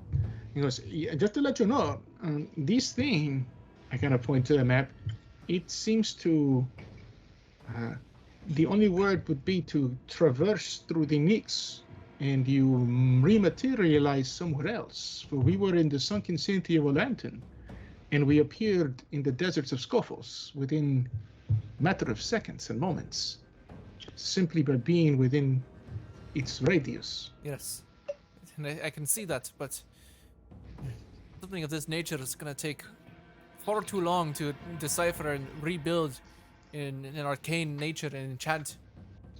It's not. No, yes, of course, but they just wish to explain what it does. Yes, we will get started So- on deciphering it. What I'm asking as well is, if there was one in the old city of Olanton and one near Scophos, perhaps there are other hidden ones across Theros that people just did not know what they were. And if some of the old scholars could see, maybe there was one near Melatis and another near, Acros. was it near Setessa? Perhaps we can shorten the trip. But just no one knew what it did because it has not been used for so long. It is possible, but I can't make any promises currently. Of course not, but I will head towards Setessa. Or should I head somewhere else instead? So Tessa, where's that on the map? Well, Setessa's on the east side. It's in the forest, east of Melatis. And then I forgot the name of the Leonins. Which one was it? Oreskos. Oreskos. There. Yeah. So I'll pull up the world map for y'all. Oh, Oreskos hates the Minotaurs, right? I guess everybody hates the Minotaurs. No, everyone hates the Leonin What? because they started that war a long time ago. Because of Acros. Well, technically, yeah, Ashiok. Ashiok. Yeah. I look at Jalapeno. Did you ever give what's his name his share? What? What share? His share of the items. No, I thought we did that on the boat already. Did we do it on the boat? I would say so, probably. Yeah, I figured we did. So where is the Leonins area? Oreskos here. to the north. And north, where Tethmos is the capital. Yeah. Okay. So you have to climb the mountains again. Or I might have Thracian's mother speaks up and says, I might have a faster way of travel with a group of you. okay. Then we will take it. She kind of like brings you all behind this like stables area of Melatis, and you can see like It's the chariot. four Pegasus. you see 4 or so Pegasus attached to this large chariot in the back, kind of open-backed chariot with these large wheels that have like these spikes coming off the sides. It seems to be some kind of like battle chariot of sorts. Weird The one that brought us here from whatever. Not quite that one. It's a little bit bigger than that one. Okay. This is because that was like the sports car model. This is the family model. This is like family this car. is like the Right. SUV version. Yeah. This is the SUV. I asked Mata, and what if the queen? Is she safe? She is safe. We have her in very secure location in quarters. Perhaps if you can ask her to speak to Karanos, and he could send a bolt of lightning up the asses of those minotaurs in the ocean, he could help. Or turn all their ships upside down. As far as I'm aware, that's what she's been doing. And she kind of looks out at the storms across over top. Oh, so it was her. Okay. Then It seems she was having I was some thinking that in the impact. back of my head, and I was like, oh man, someone's messing with the ships. But like, was it? Okay, never mind. But that, sorry. That's then out yeah, I guess I jump on the chariot. are we all going? Yeah, we need to. Yep. All right, we all got Then your back. We'll make sure this happens. All right. So, oh wait. is there anything else Is you that guys want? Tesla? Is there anything else you guys are doing before you all leave Meletis? Now's the time to decide. Well, we can't go to a bordello because we don't have time for that. Fort Dello, where's that at? A bordello. Fort.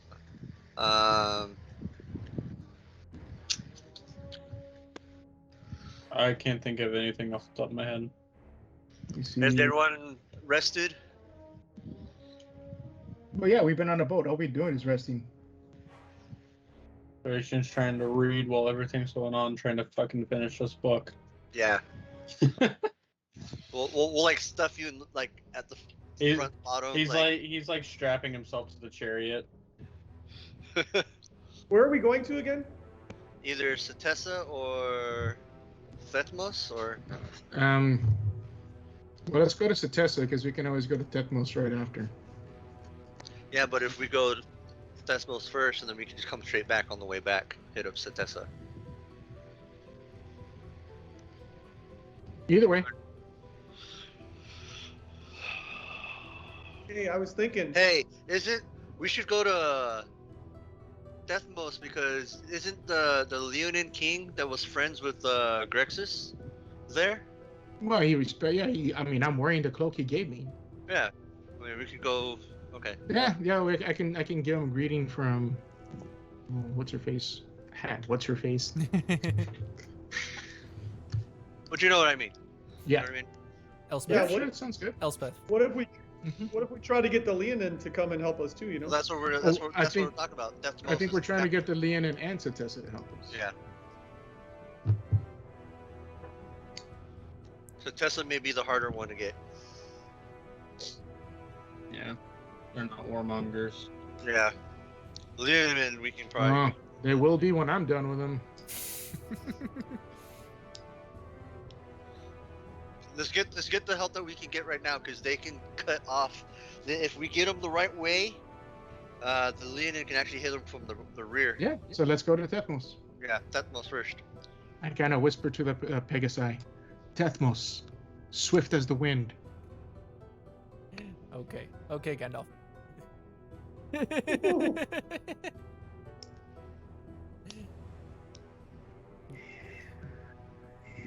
Shadowfax. Right. Sorry. Sorry. All right. So you guys all get onto the chariots, not doing what you all, finishing up what you all need in Meletis. The four. You of said you- not doing something, not doing what, Kev? Yeah, what, I I don't don't know, like I that just- foreshadowing shit. But just saying, like, I don't know if there was Yeah, anything you're else you just guys wanted to saying. accomplish in Meletis beforehand. I mean, I don't think there's anything worse that. I mean, we Thrasios has We're his at war stuff. right now. We're trying to prevent war. The captain of the ship has her things. We got to see Madar. We turned in the lore books. What about the? Were we keeping the paintings and all that kind of stuff? The paint. The art objects. I thought we gave that. crowns, Yeah. the ivory statuettes. Trade those for gold, probably. Yeah. Well, okay, we'll have to do those somewhere else, I guess. All Right. Because we don't have time to trade those in here, is what I'm saying. Yeah. I mean, we could just left them at mom's house, so we could travel lighter. Okay.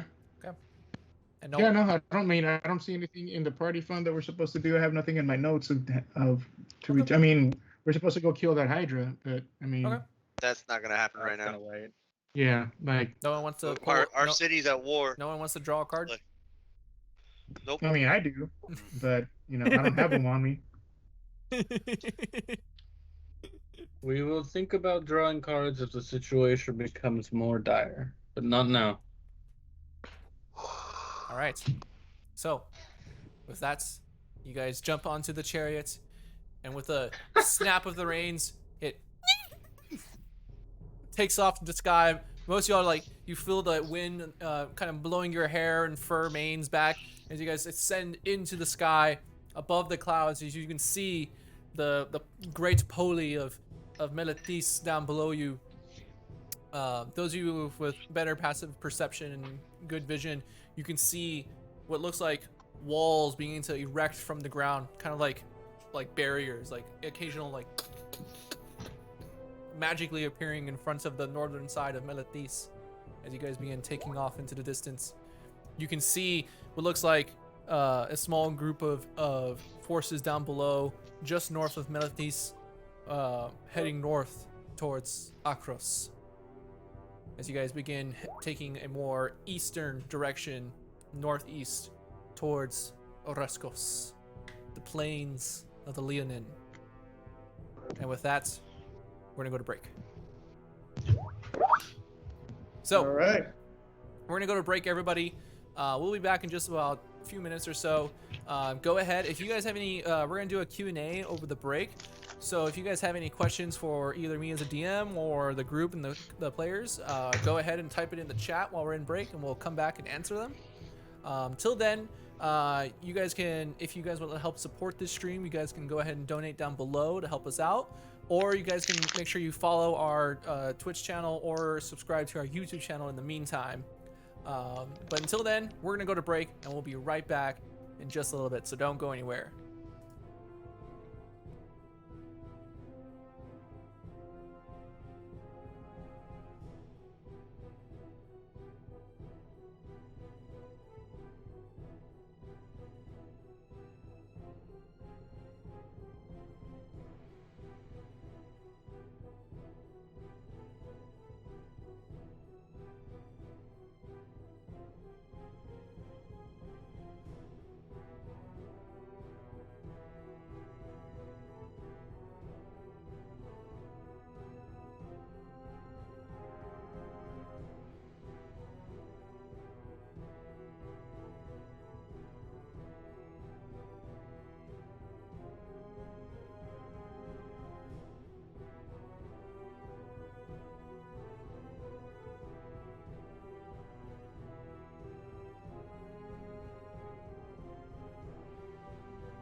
All right, Hey, guys. we are back, everybody.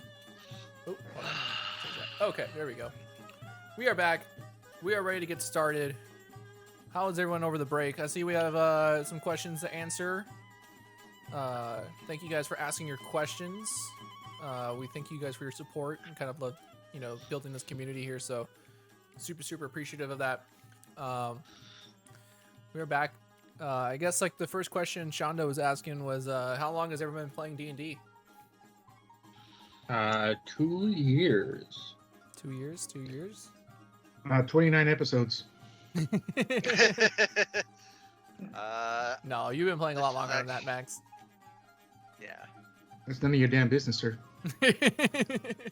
No, you tell that to Shonda. Yeah, no, for many years. Started with before 3.5.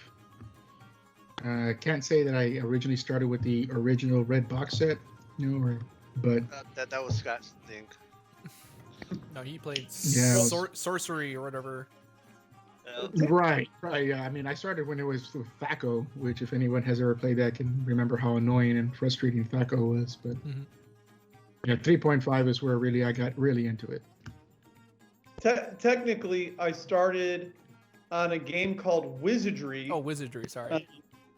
Which was on my friend's Apple, and he was like the first one to like get a computer. So this was probably 1980, 81. Jesus. So yeah, so long time ago. This is about my third year playing. I played about a year and a half with the other campaign that Kevin was hosting. Since then, besides this campaign, I've only had a chance to play 2 other characters. One of them, I got wiped. Then the other one's with Lane's campaign. Well, I mean, the other one got wiped in my campaign. Let's figure out here. Yeah. And Yeah, you're the big hero in the other campaign. Yeah. now he's I the wish big I villain. wish we still had access to the I wish we still had access to like the podcast so we can like just post them and stuff. But we got to get a hold of one of our original members of that Yeah, campaign. and they might be recorded on my laptop somewhere. I just gotta like look for them because they're not labeled on my laptop. Yeah. But Jesse and Kevin, I mean, you guys also played D&D video games and stuff. Yeah, Oh, yeah, I was like- gonna say it's like as far as like D&D the board game and the tabletop RPG, I've been playing for like since like 2016 ish, like off and on with various campaigns with some of these guys here. We've pretty much since like 5th edition came out and became a big thing. That's I got started into it and watching Critical Role as I'm like wearing a Critical Role hoodie right now actually. Yeah, so that's how I kind of got started into playing the tabletop version of D&D. But I've been playing, D&D / fantasy games since I was little. Kind of starting with the old Temple of Elemental Evil game on our laptops, PCs back in the day. And then I got you guys into the Drist novels because I've been reading those for years. Yeah, I started reading those Yeah. in middle school. That's where it all started, high really, middle school, probably. high school. Yeah. Well, I actually, while I was in the service, I played a little bit, but that was just like one shots and stuff that I played. It wasn't that I didn't really get into it until I got out of the service, and then Kevin started, "Hey, you want to join our D&D campaign?" I'm like, "Sure." They really need a cleric. All right, I'll be a cleric. Like, And here we are. and here we are. Yeah. 2.5, 3 years later, like. So another question we got asked was, what's everyone's all-time favorite class to play? Monk. God, I love monks. I'm enjoying Monk. I'm actually playing Monk in Lane's campaign that he's hosting. I'm loving it. I love playing a Monk. The different aspect. I've only played 4 types right now. I've only played the cleric, life cleric, my Hexblade Warlock, and a rogue that got schwacked like real quick. Never made it past like Not my what, fault. 7 or 8. level 7 or 8. I don't think I made it past that. And Somewhere in then there. the monk, which we just hit like 7, I think. Yeah. So, but I'm loving it. So far, my favorite character to play right now. I don't know. I'm torn between the monk and the warlock right now. But this Those is yeah are my okay. two. Yeah, I'm torn between those two. Anyone else? Well, I've Um, always just played a fighter. I'm pretty basic, I guess. This is my first time doing a paladin, actually. So this is a little bit different, but I'm enjoying it. Yeah. How are you liking it versus a fighter? Well, I guess it depends on how I roll. If I get the crits, then yeah, I'm loving it. Being a paladin, but you know, I kind of, well, I don't know. I kind of like being a fighter too, because you know, you would get the 3 swings and stuff, you know. So And then you can action charge and do like 3 more. And yeah, yeah, so I don't know. I like them both, but you know, it's fun. I'm enjoying it. we're gonna have him play a warlock or a wizard wizard. next. No, I don't know about Nothing that. but spells. Nothing but spells for you next. Nah, I don't know. he's gonna play a bard. Yeah. There's- God. There's not enough weapons and armor. He said it, guys. He said it. Everyone take a drink. And Max, what's your favorite class? Probably barbarian. Barbarian. Oh, yeah? Nice. Oh God. I haven't tried either. I should try barbarian. Barbarians are fun. His barbarian for my first campaign. Oh God. It's just fun. She was fun. Yep, those are pretty cool. My favorite class is paladins. I just like I like smites. Can't help it. Just doing lots Big and lots boom. of the big boom. Yeah, I like the big booms. Bada boom, big bada boom. But other than paladins, I also really like. Well, for one, paladins, I feel like there's a lot of ways to roleplay them in a very like interesting way. And that kind of goes off their class. Like you know you can either play it as a hardcore like vengeance, like kind of like a darker paladin searching for vengeance, or you can play him as like this like goody two shoes Captain America like type character. Judgmental. Yeah, it was like there's a lot of really cool ways to play a paladin.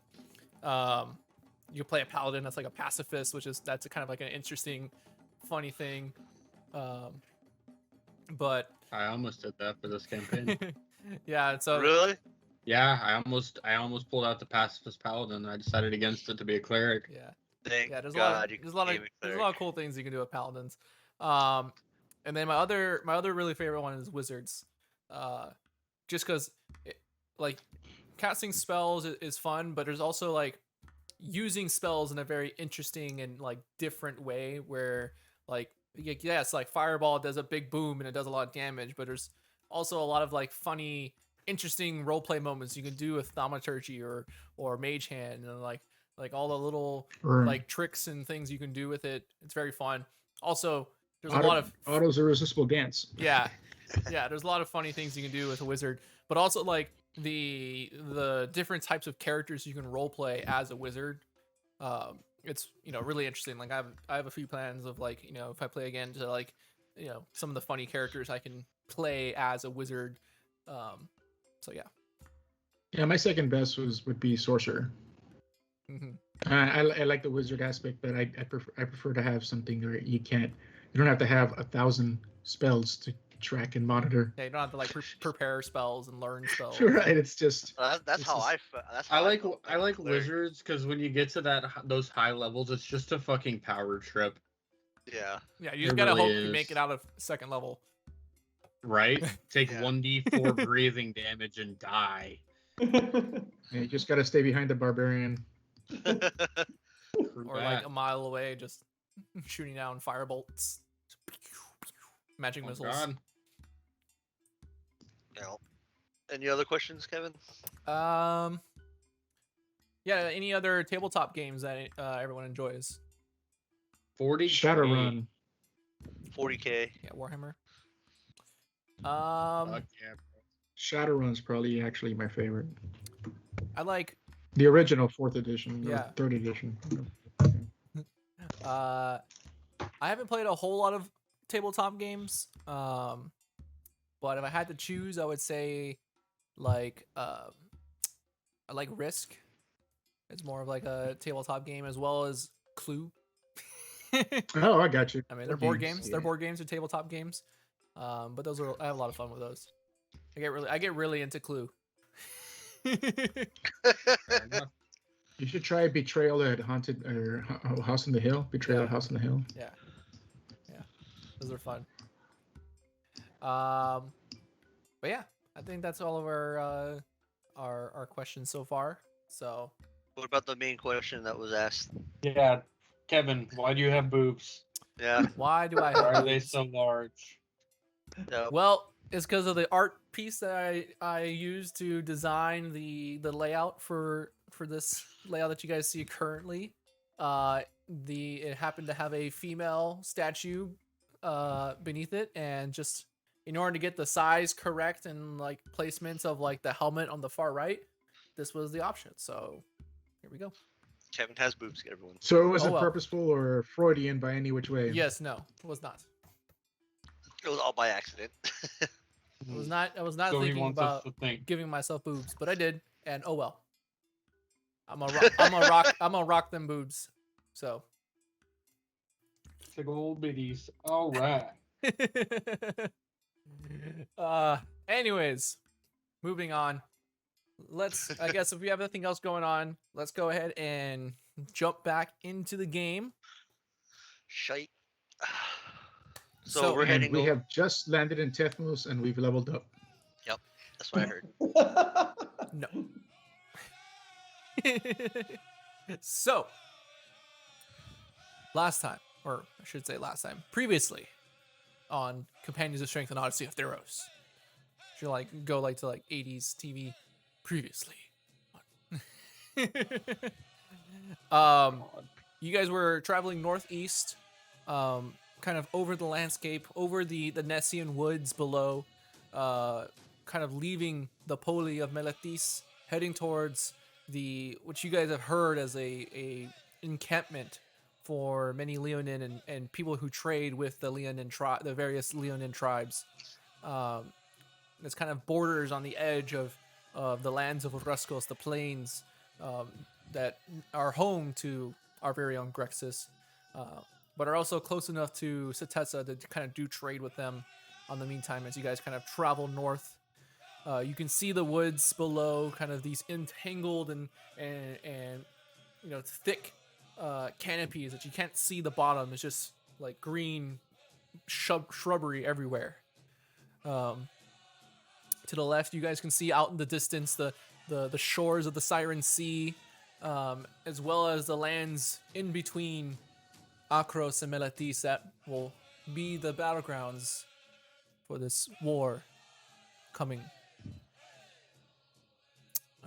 Is there anything you guys would like to do while you guys are traveling? It's going to take a few hours to get there. No, I'm not. I'm just trying to get down low so we're more aerodynamic and less drag so we can get there as fast as possible. Like, How long is it gonna take? Rest of the yeah. day? You don't know for sure. You guys arrived in Meletis in the morning, and as far as you guys know, it might be a few hours. You guys are traveling much faster this way than you guys were previously on foot. So it might take maybe a day. Okay. Yeah, he's just gonna like get himself like tucked in where he can't fall, Mm-hmm. Yeah, and it's a just little continue difficult. plowing through the book. It's a little difficult, especially since it's an open chariot, like open top, and like there is like no back end to it. So you're kind of like Yeah. trying to stay on, but the wind is kind of blowing you. There's a couple of like air pockets. You guys hit some like turbulence on the way, kind of it shakes the the chariot every once in Get a while. himself like strapped down. Yeah. So it is a little difficult to read the book, but you can try your best as you guys are flying across. The wind every once in a while like blows a few pages across, like so you lose your place and you gotta like go back a couple times. Yeah. Anyone else? You guys doing anything? Oh, I know you're muted, Max. Sorry about that. I'm going to ask a Thracian if he could send a... The delays and everything going on, we hopefully should be back up and running. having everything going good. I think we have everyone's cameras fixed, so let's go ahead and jump back to everybody else. All right, everybody, you guys are back live. Alrighty. Everyone's cameras are in the right spots, it seems. I got my boobs again, so we're good to go. Back Alright. attached and ready to rock. So, okay. Now, where were we? I'm forgetting now. I was so focused on getting our stream back He up. sent the I sent the message to the person, Okay. Yes. and you were giving the response. and we're traveling. Yeah. Yes. Yeah, so they respond that they're going to swiftly go and check up on that and let Chief Goldmane know that you guys are arriving. Roger. I let them know and continue reading. Okay. Is anyone else going to Alright. want to do anything while you guys are on your way? In flight, Yeah, in flight. would I be able to see like the army marching, the Acronian army? Make a perception check. If I can get my roll 20 to pull up. There we go. Actually, yeah. I'm gonna do the same thing and try to, if I can see anything, draw out their placements and where they're marching, so that when we arrive to Pathmos, we'll have more information. 14. Fuck. 14. All right. Would it be easier for me to aid him while I'm drawing and give him advantage as opposed to me rolling?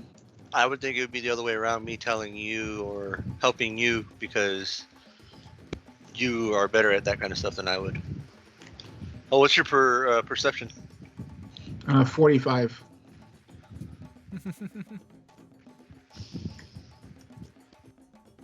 Okay, I'll just roll it. you 20. One. Yep. Okay. You get the sense that you guys can kind of see like dark shadows on the ground. From y'all's vantage point, you can tell that the force coming from Akros is much larger than the force meeting them in battle from Melathis. It's probably like a 3-to-1 in size difference.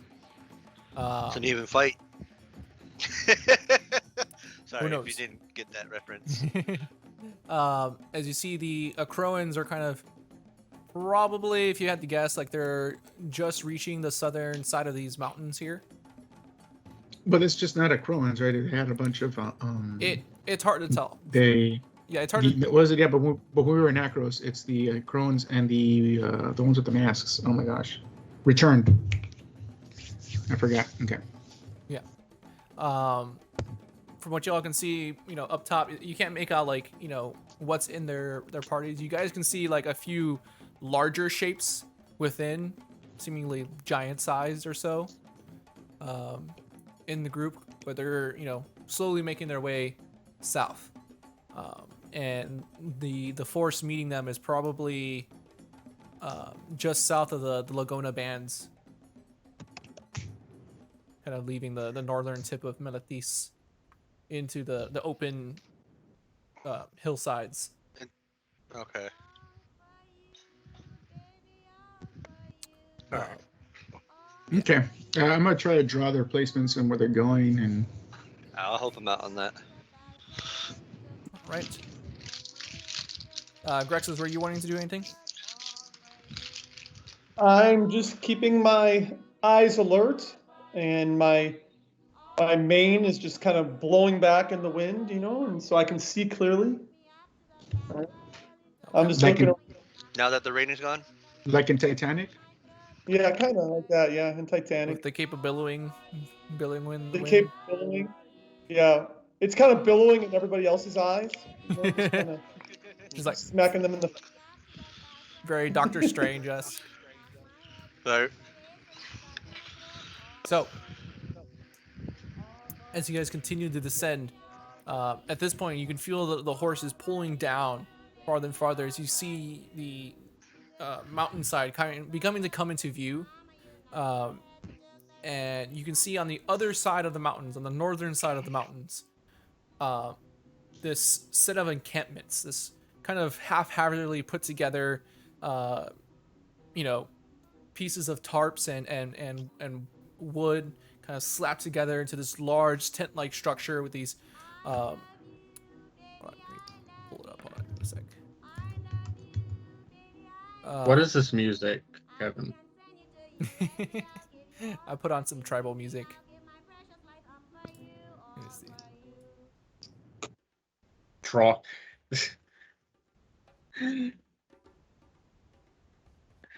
So We were very insistent on us drawing from the tiles. so let me pull it up. Hold on, give me a sec. Yeah, there's some like stone buildings and slender windmills just above the plain. They're pale colors and metal decoration shimmering in the light and changing colors as the sun moves across the sky.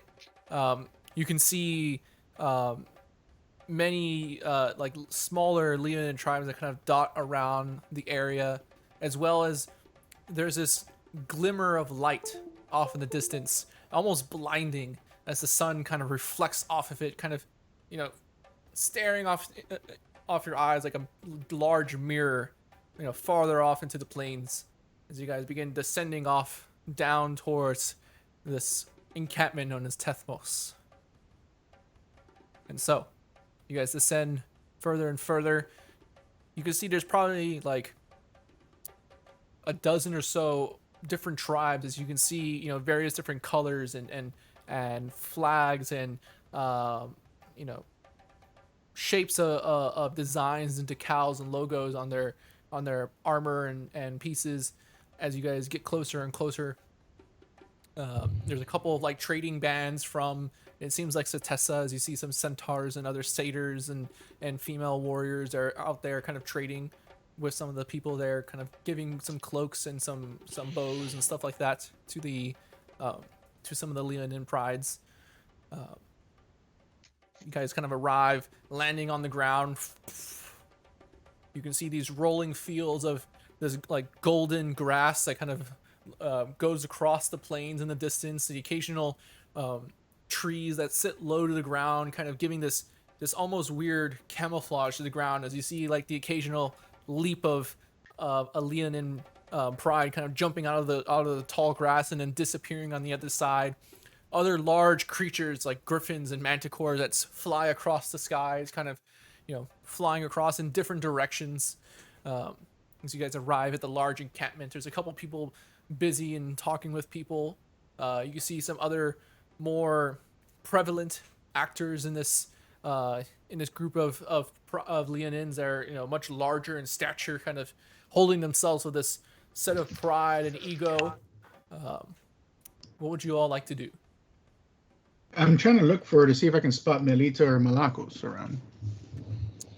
If you kind of look around, you don't see them in the immediate vicinity. There's a lot of other Leonin and different prides and stuff like that. Some of them are kind of looking at you all strangely as you guys arrive in this like golden and blue chariots with Pegasus and you landing. Some of them kind of like keeping their distance. I jump down and I kind of like urge Grexus to follow me. Okay. All right, Jalapeno, what's going on? I walk up to those statuesque guys. Okay. Understanding the, was it racial pitfalls that can happen in Tethmos, you know, like the sacred land that it is to the Leonin. I don't want Grexus to appear to be a subservient of anyone, so to speak, you know. So I walk up to the guys of stature and I bow. I say, greetings, friends. I seek, excuse me, Melita and Malakos. I speak for Grexus the Great from Melatis. We are expected to have an audience with Ajani. Can you point us in their direction? You see him looking down at Jalapeno, like, you know, very towering in stature. He's maybe a good like 2 or 3 inches taller than Grexus himself. You know, very large in stature. His like large blackish mane, you know, scars across his face and body, kind of staring down. This large like battle axe on his back. He says, "I think the ones you're looking for are over there." He says, "Grexus, you say?" Kind of staring up and down. "What pride do you hail from, Grexus?" Do that face like, oh, this is. I'm from the Flint Claw Pride. Flintclaw. I haven't heard of them in a while. Well, welcome home to Raskos, Grexus. Thank you. And may be it noted that perhaps the first Flint Claw has won the Oronian Games. It doesn't matter, but good for you. And I start, let's make our way out of here. Start heading towards the direction you pointed. The lone goat and the pride. Like, Yeah, dude. It's like, let's get away. Yeah, and immediately the rest of y'all feel kind of like a little out of place. There's a couple other humans and like other centaurs and other types of races and species in this area, but it's mostly Leonin.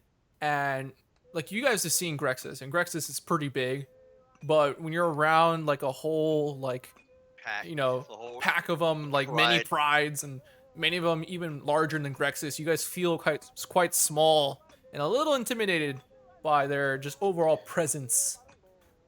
It's when we learned the name Grexus in Leonin means runt of the litter. Yep. Ha ha ha. Yes, Makes sense. It makes sense. I'm looking for Melita and Malaka, who are our friends. Eventually, as you guys kind of walk into this like stone and like cloth building, and it kind of holds up this like large tents. You kind of look around at the various other prides, and there you see like one hand of Melita kind of waving you guys over. I run up and I just kind of like jump on her and embrace her. Like, oh, thank God we found you. Jalapeno. I give her a kiss on the face, on the side of the face, and I go like, oh. And then I kind of put my hand on her shoulder. It has been literal hell since we parted ways, my friend. I bet things have gotten a little crazy. Yes. It would have been nice to have you at Erebos, just to say you've been there, I have to say. We prefer the real world. The material plane is good enough for us. Yes. And then I Malaka's kind of like, agree. yeah. Yes, I'm glad you're not burning anymore. I kind of tell him like that. You see his face immediately turns into like this scowl. Oh, what? And I kind of like do this. Come on, and I like pretend to punch him in the stomach. Your fist It's your favorite Satan. your fist immediately goes like. Yeah. Ow. It's His wrist like is all swollen afterwards. you think he'd be like real fluffy and soft, but like you hit him, it's just pure muscle underneath. That's what we need. Is Ajani welcome to our meeting by any chance? Of course, he's the Goldmane Pride is already waiting. We've heard of what is going on. We're trying to get a meeting of all the other prides to come in and meet with us soon. Then please, if he wishes to speak to us now, then lead our way, please. He begins leading you guys away to this like smaller smaller chamber within. It's kind of hard to say it's a chamber, but it's all made of cloth as you guys like pull up across like this beaded curtain kind of entering in. You can smell the smell of like incense and other things. You see like tapestries kind of laid out on the ground and holding up on the sides, symbols of the sun and the moon. And Oh, like, go ahead. Sorry. the companions of strength. champions of Theros and of the Rowan Games. Welcome back. I see you kept my friend's cloak in great shape. Yes, it has been quite useful and helpful in this quest that we undertook. And I'm afraid I don't have the greatest of news on your friend. We have found her and spoken to her, but it seems she is, well, let me just say that she has become somewhat of an entertainment for the god of the underworld. He plays her with her worst memories over and over again. You see immediately like his fists begin to clench up. It's like, what has happened to her? She's in the underworld. He Rot makes her by- replay the death of her husband over and over. Even with our greatest efforts, we were only able to free her from this apparition for moments. You see immediately he like reaches out and grabs like 3 spears off the rack and just breaks them on his knee. And I go, yeah, like with him. We have means that we When might I get be my able to hands on that negotiate. puny sun god of his for casting her down into the depths of Theros, you shall pay. Yeah. Right on, my friend. But I will say, we were able, through the great power that my brother Thracian has, to free her, if but for a brief moment. And she did pass on the knowledge that we have the weapon that could destroy Ashiok, perhaps for good. And it is this Ashiok which, if you all would remember, that caused the Great War, that has shunned you all from many histories and betrayed you. How could It I now- forget? You brought shame does the and same- dishonor upon our people for centuries. It now Ashiok does is a tool and murderer of Phoenix. He beckons to his will. Or whichever. He's like half reading the book, half making such a conversation, just trying to pitch in. Then Phoenix's If we blood kill shall be her- spilled as well as I slit my blade across his throat as he pulls out this large, like, his spear-like axe. I like Ashiok your energy. is doing the same thing with Akros.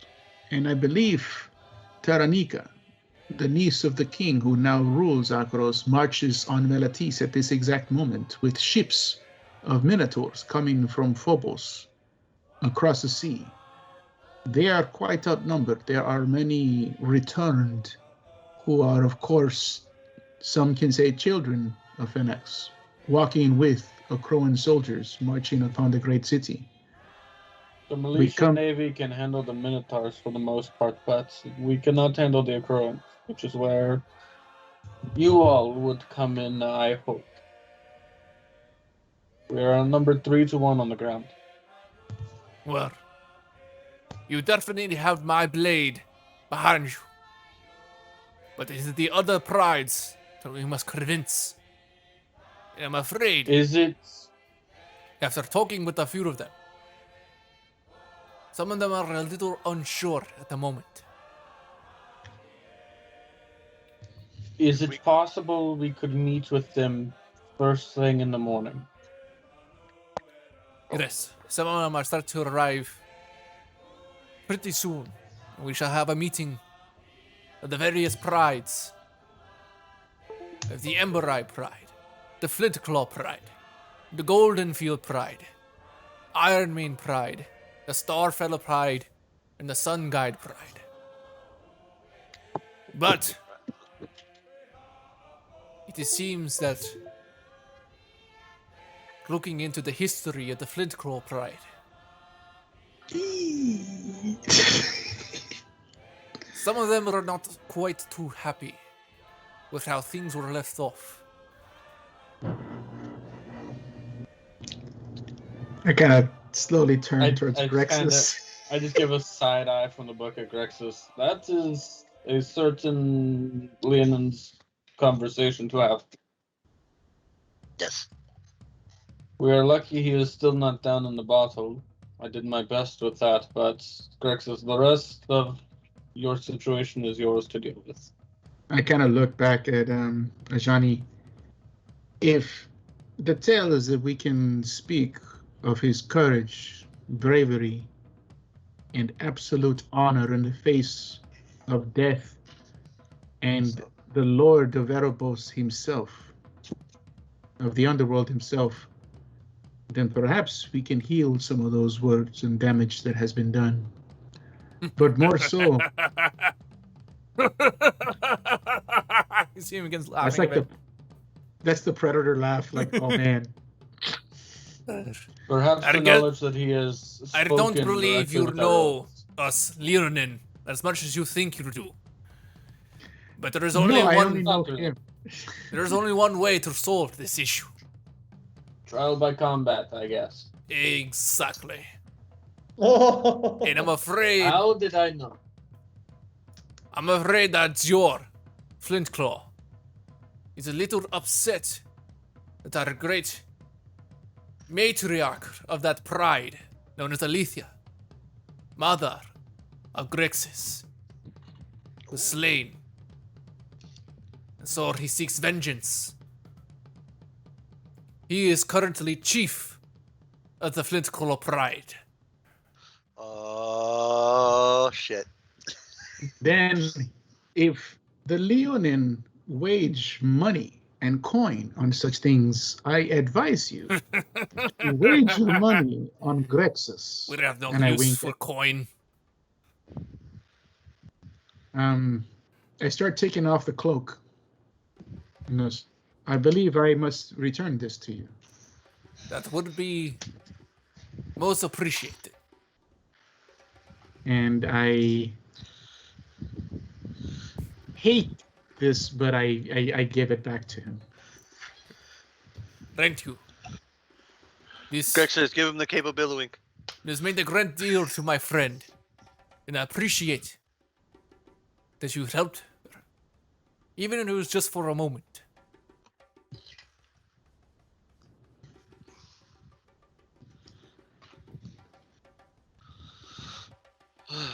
Okay. All right. Does that take down your AC at all? Oh yeah, How bad? by 2 points. So you're at what, 18? 16 now. What? I thought you were at 20. Bro, I'm a bard. He's at 20 when he has he was at 20 when he had his shield out. Right. Oh, but you're not using the shield right now, right? I'm primarily a ranged guy because I've had low AC. I was going to be in the front with a 20 and a spear, but not anymore. And you're at 16, right? Yes, sir. Yeah. Okay.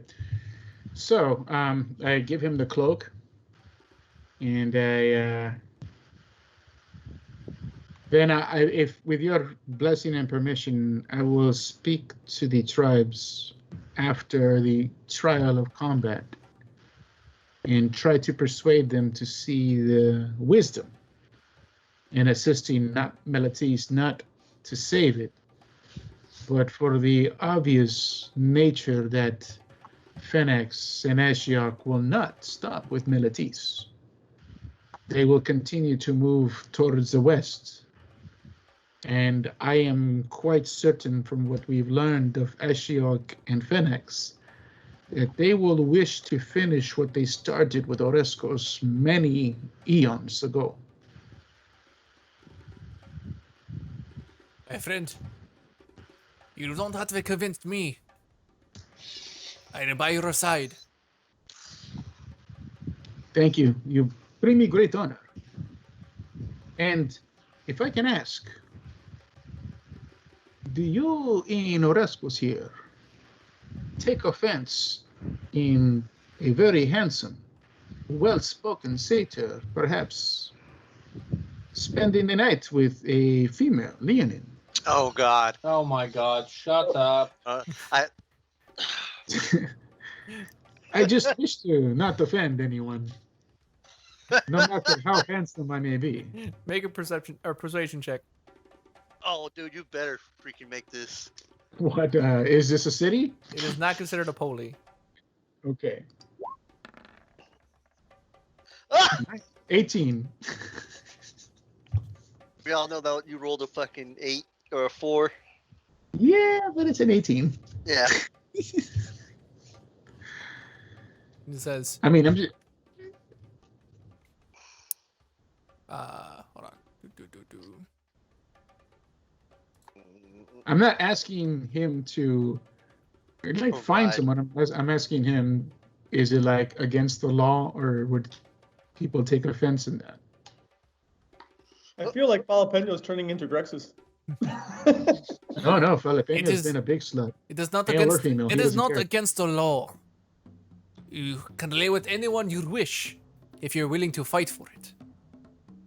Oh. It was like, well, as they say, there are battles of strength, of arms, of weapons, and also the battle of wits. Something like that. Don't worry. He kind of looks at the rest of you. Don't worry. Soon he will learn the customs of our people. I have no doubt he will learn them quickly. May you give us the honor to sit with the Goldmane clan or tribe. Of course. And I put my ass next to him or near him. Actually, next to was it Melita? Okay. I sit down next to her and I look at her. Well, it's not against the law, and I wink at her. Oh God. I'm putting on the coconuts while I read. Just very playful, just kind of like messing around, trying to break the ice, so to speak. Malaka kind of looks down and is just. What? You too handsome? And I kind of wink up at him. He gets really confused. He's like doesn't know how to he doesn't quite understand it. He's just like. He's like, I'm as Meletian as it gets, baby. Love is love.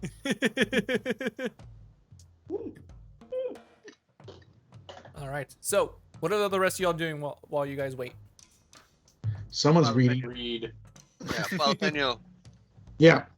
What time of day is it, by the Actually- way? Say again, Lane? What time of day is it? At this point, it's probably a little bit past noon. How much does the cloak give me? The cloak I just returned to. No, my cloak of protection. Oh, One. Yeah, I think it's just a +1. Jalapeno, yes. would you like the cloak of protection? Does it protect me? It's a +1. It will if you attune to it. It's an attunement, right? Yeah, should be. Most definitely, my brother. Thank you. We're gonna need you in this fight. So That's, I'll take off the cloak of protection and hand it over to him. DM, are there any shops around here? What, so you can find more weapons and armor? I didn't say that. Maybe it's potions or Make an investigation check. How do I take it off? Press the Just take put it it in. off button. Ew, 13. It's hard to say. I mean, you find a couple small tradesmen from Satessa and the Nessian Woods, like these centaur bands that are trading with them.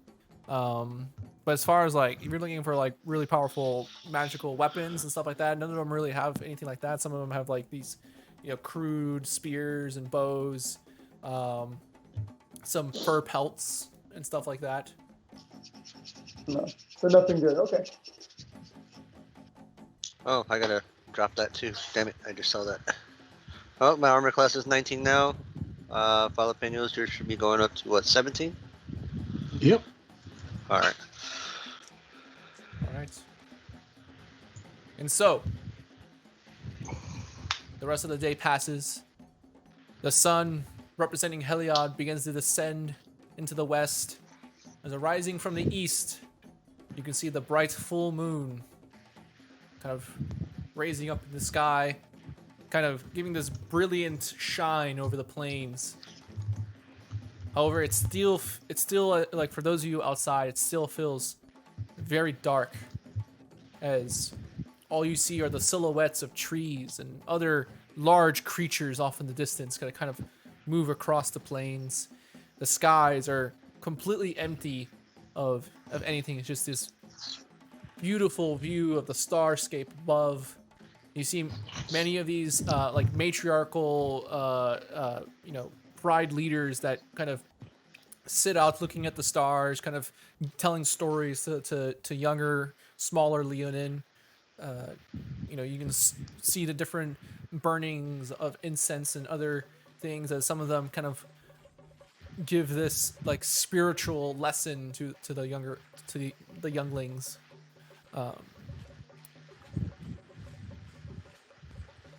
You can But the see. important question is, What was that? does Jalapeno get some?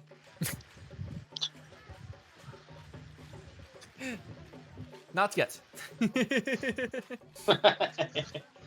It seems that many of the women are a little busy at the moment, as they kind of left in the night in a group from different prides. They kind of leave out on their own and kind of go on their own like hunting raids. Many of them adorned with their own spears and crude weapons. They kind of go off trying to hunt some beasts to bring back the food for the rest of the pride. And some of them, Yeah, I look for like a sparring circle that's around there. there are many. Yeah. There are many.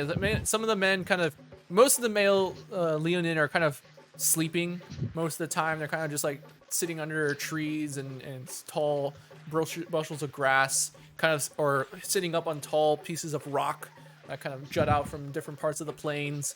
Other ones they create these small fighting pits, as kind of these Leonins go back and forth with. You notice that all of it is hand-to-hand combat. There is no weapons to be involved.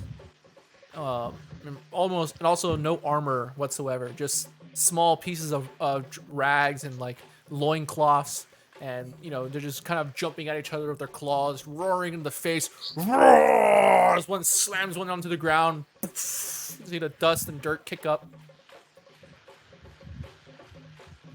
What are you doing? So this is just, it's not like sparring to the death. It's just practice, or?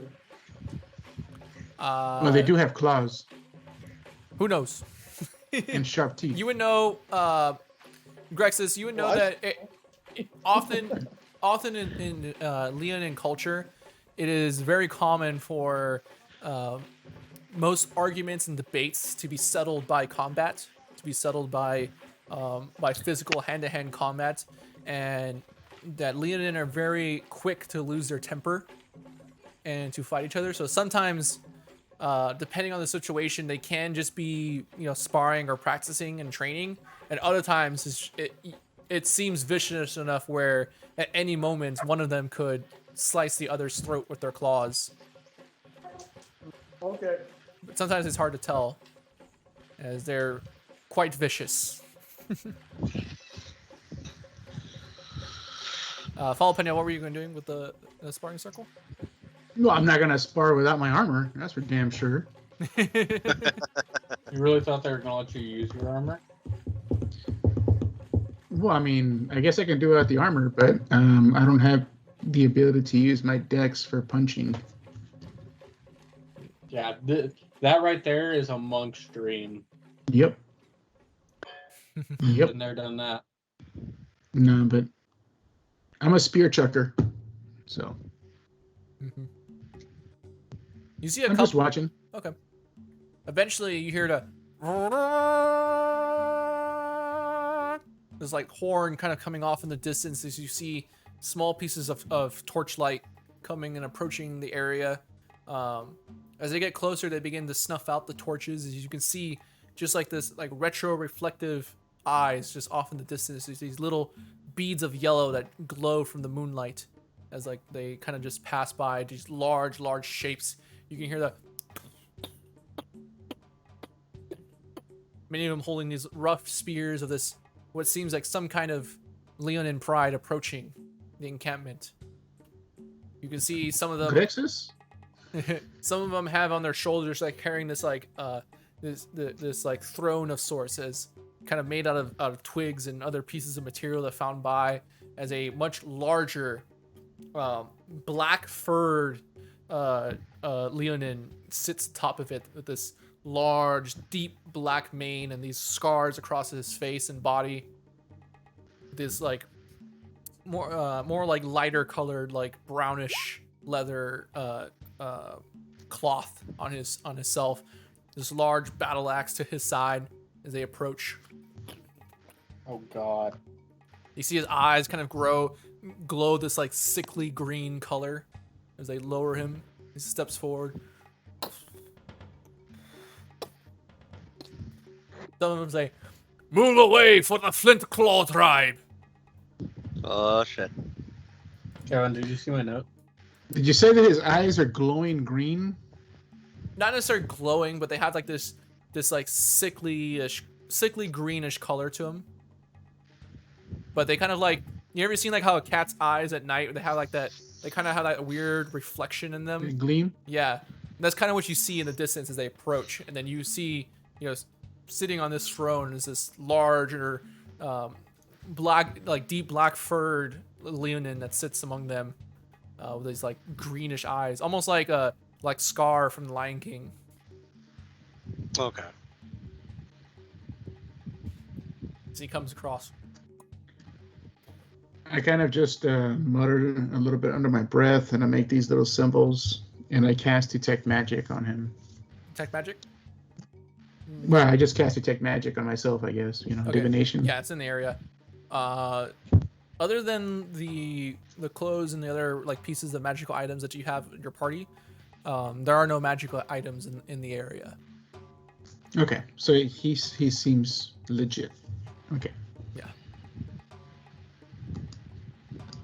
I kind of walk up to Grexus and I put my hand on his back just as a friend, you know what I mean? To give him a little bit of, we're here with you, brother. That kind of thing. Okay. Yes, thank you. But this must be done. Would you like to say hello, and would you prefer I stay away or stay at your side? I would stay out of this. Very well. And I move the fuck away. Master DM, did you see my message?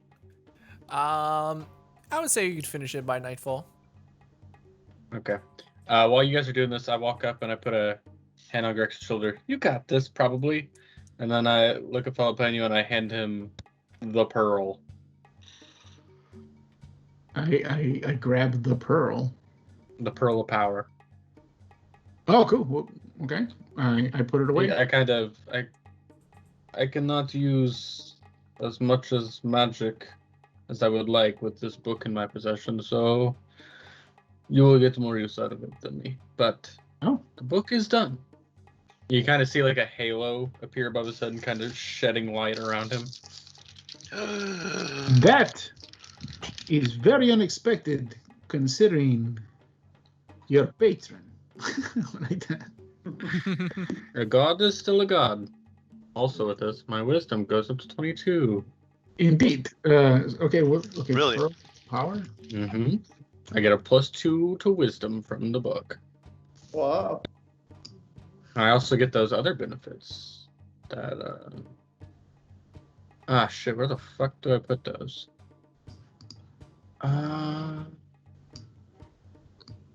What else? I need to get out my DMG so I can write down the stuff that he discussed on the Kevin. Okay. The additional benefits. You can just kind of see that Thracian he seems a bit more. He's kind of holding himself up a bit more than he was before.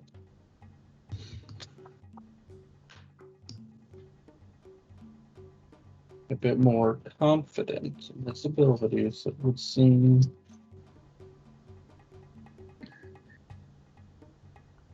Where is this table?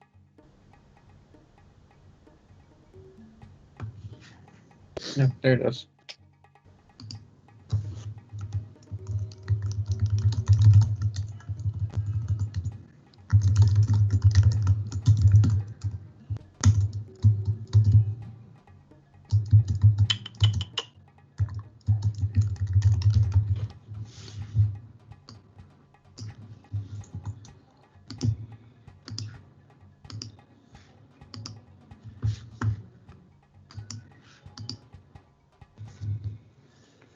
Okay.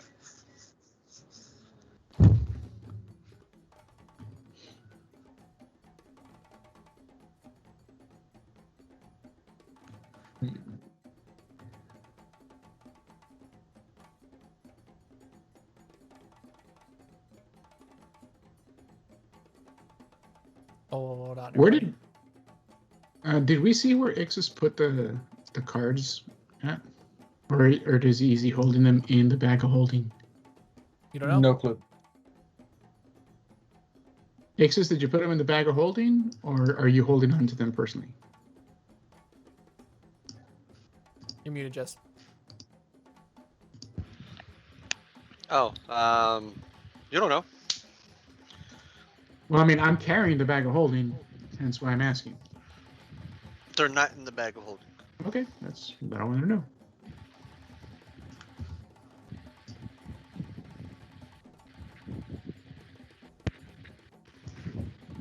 For inventory stuff, basically.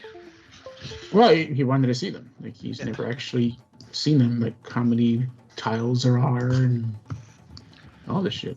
Because there's a possibility it's not a complete set. That's what I mean. Yeah.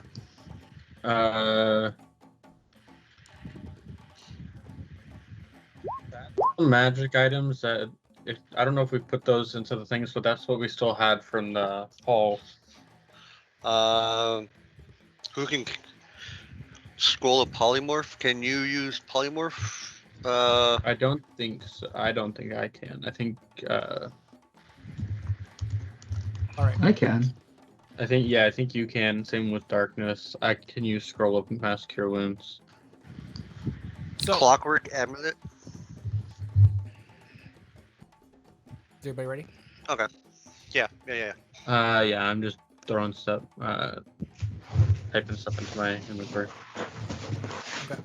So, as this is happening, you see many of the chieftains kind of come together inside Tethmos and begin talking. And, you know, this debate begins to roar between them if they should help y'all or not. And then, what's his face? The chief of the Flint and Claw tribe says, "Why should I help this despicable traitor of our clan, of our pride, who's lost and been dishonored?"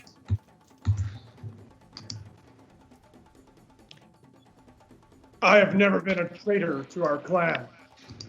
I love and respect the Flint Claw clan. It was your javelin that pierced through the heart of Aletha. And then you ran like a scary cat all the way south to Melatis. He exiled himself in shame Shame. to once again prove himself. He has won the Ironian Games. He has spoken to Iroas himself. He has looked a god in the eye, and the god has approved of him. He has stared spits on the death ground. in It's like, face, I crossed spit the river. on the gods of the Nyx. They haven't helped us, helped our people. I give no credit gods help to where they this Leonin.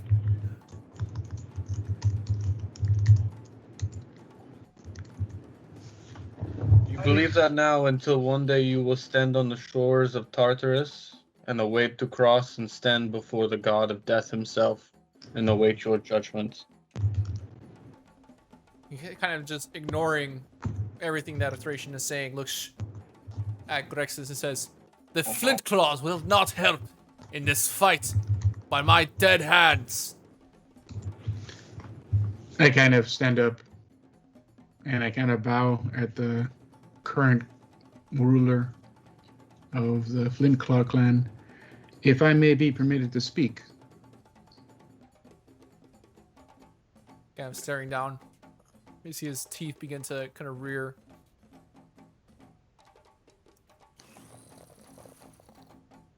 I can not speak for Grexus, but I will speak on behalf of him. He will speak his own words when I am done, I am sure. But know this, the death of his mater haunted and plagued him for many years, and he has done nothing but fight honorably, nobly, to make amends for such a mistake and circumstance that has befallen someone he loves so much. Immediately, And he has come here. This piercing roar shatters through the area as you see him roar, silence!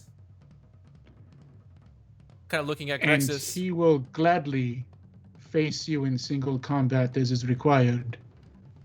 And perhaps then you will simply shut up.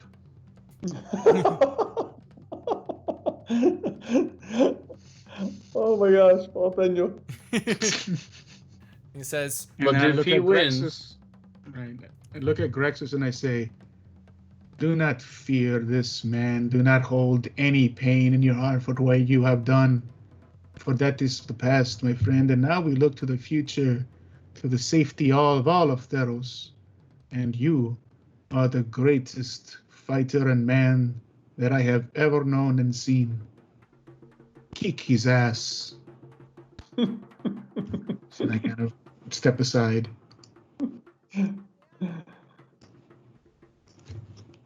So be it. and I immediately look at whatever the hell his name is and go, if he wins, you march with us to the gates of Meletis. If we lose, then the city is doomed. I go, if Grexus wins, he becomes the ruler of the Flint Claw clan, and he can tell them what to do. And I look at the black-haired lion. Is this not true? if he could beat me. Not Okay, the question is not if, it is when. Do not worry. Let's stop wasting time. So immediately, everyone begins to flood from within this large tent-like structure to the outside, kind of into the tall grass. Many of you, like, the grass comes up to like your belly button, as you can't see what creatures of the night kind of slither in between. The sun or the moon kind of shining and glinting off of the golden grass.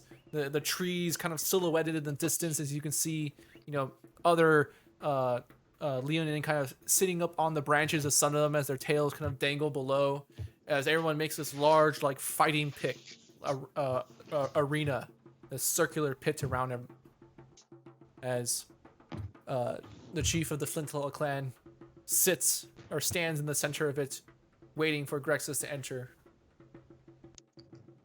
As we walk Grexus up, I pat him on the back and cast Death Ward subtly as best I can. Okay. Make a sleight of hand check. Oh Lord, with all that is holy, bless this roll, please. That's stealth. Can I keep the 18? It's the same bonus. Sure. So it's a 20. All right. That way, if He you go rolled a down, 22. If you go down, you do not die fully. Do not want you dying in combat tonight.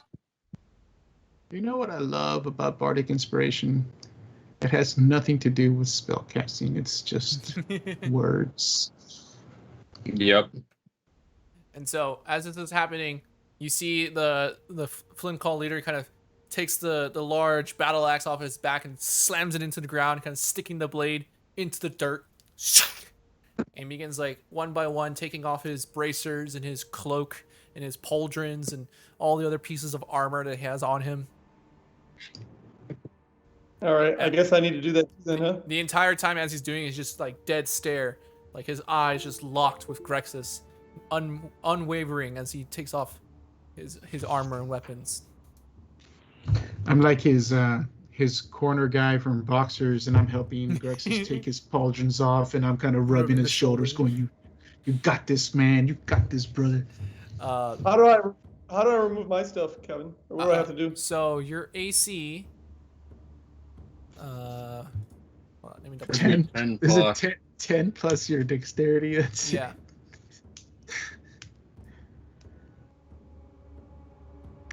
Yeah, 10 plus your dexterity is your AC. So I'm at 12. Is that right? Yep. I mean, you think of it this way, Grexus. So is he? He wasn't described. Unless he's more dexterous, but Right. This is the one time you would wish you were a barbarian, Grexus. Oh yeah. All right. Because if he's a barbarian, then you're screwed, Grexus. Sorry. And what about my weapons? I'm just using my claws then? Is that it? Yep. Okay. I think you're muted, Jesse. Can he use his smites without his weapon? Because his hands are weapons. You get the sense that this is a non-magical fight. That magic of any sorts would be very unfavorable. Yeah, but I'm allowed to cheer him on, right? We're all allowed. Hey, come on, Grexus! Kevin? I'm allowed to cheer him on, You can certainly try. and I can boo the other guy. Boo! You can certainly try. Please. Grexus, Please. fuck him up. Let me bring out the battle map. Dun, dun, Oh, dun.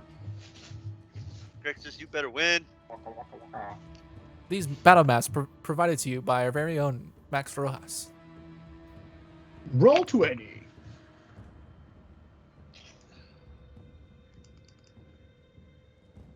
Where?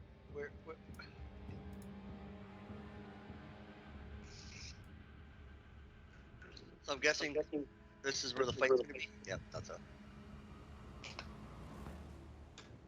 Yeah, let me draw a little circle. Actually, it'll probably be smaller than that. Bro, you know you have shapes, right? I know. Hey, it's not a perfect circle. It's a crowd of people. Okay. Oh, you can only do squares? You know what? You should put like one of those magic things. If you hold Alt, you can do the circle. Oh, okay. Hey, why are those guys on the map and not me?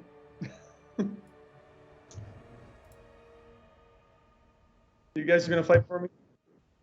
No, I mean I'm cheering you on, dude. You gotta drag yourself from the side, the journal screen, drag yourself onto the map, Crixus. Yeah, I'm good. There we go. I'm on top of the tree up here, looking down. Oh, where's his corner? Okay, well if that's gonna be Hold Grex's on, I'm corner, I'll gonna be both move here. this because this is gonna be more in the center. Ah, damn it! No, I'll stay here. I'll stay on the tree. Getting a good view.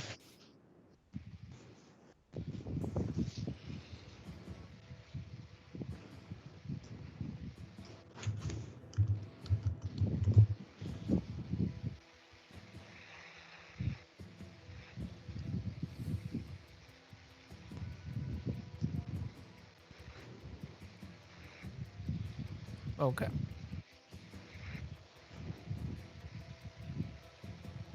Let me turn up the volume a little bit.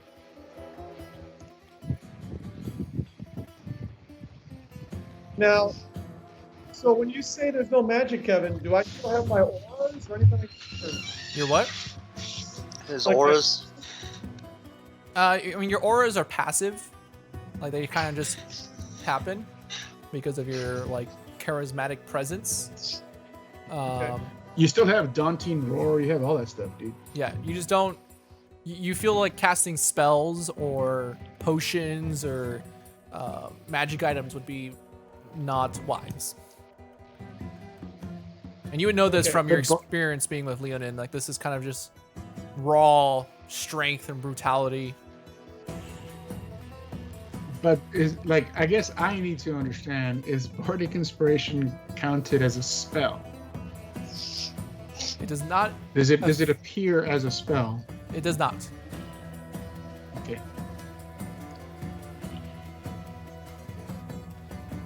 All right.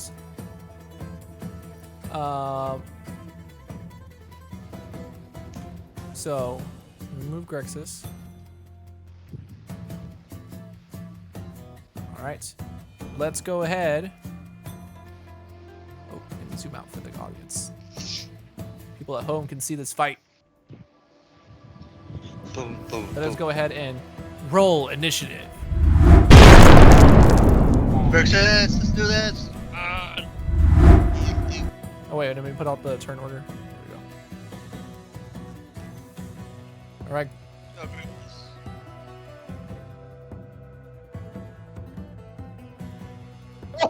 Jeez.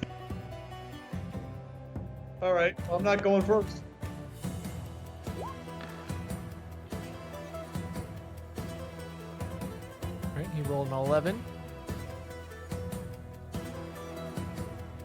Follow Penny, if you're going to be getting involved in any such way, you can go ahead and roll initiative. Initiative. Well, I'm not exactly sure if I'm going to get along, but I'm going to prepare to. Just so that There you're you in go. the turn order. So, you know, if you want to do inspiration or not. Your first man. All right. And so, as the last bits of armor come off and weapons laid to the side, you see the growls begin. You can see his feet and his claws on his feet like protrude out, and he begins like clawing at the ground, kind of getting grip on the grass and the dirt. Falapeno, are you gonna do anything? Not at the moment. I mean, come on, man. I'm not going to immediately think that Grexis needs help. All right. And it's gonna be his turn.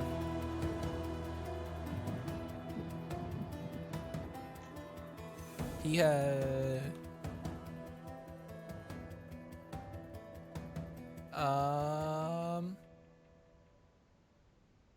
Yeah. Let me double check something. I think that's as far as he's gonna go. Up to that 35 feet. Actually, All right. no, he's gonna save that. Okay. All right, Grexis, your turn. All right. I'm gonna move up to here. And then I am going to use Daunting Roar. Okay. He's gotta make a wisdom save. Let's see. Yeah, wisdom saving throw. Double check something. DC of the save equals 8 plus your proficiency bonus and your constitution modifier. You rolled a 19. Damn! Okay. Is that what is mine again? I think it's like 13. Not a 19. Just assume anything above 14 hits you. Like. Well, no, this is for the Dungeon Roar. He Oh. saved against it. So you roar Okay. into his face. But he seems unfazed, just. All right, and then I guess I'll attack with my claws. Yeah. Okay. And I get to Hey, sucker! attack twice.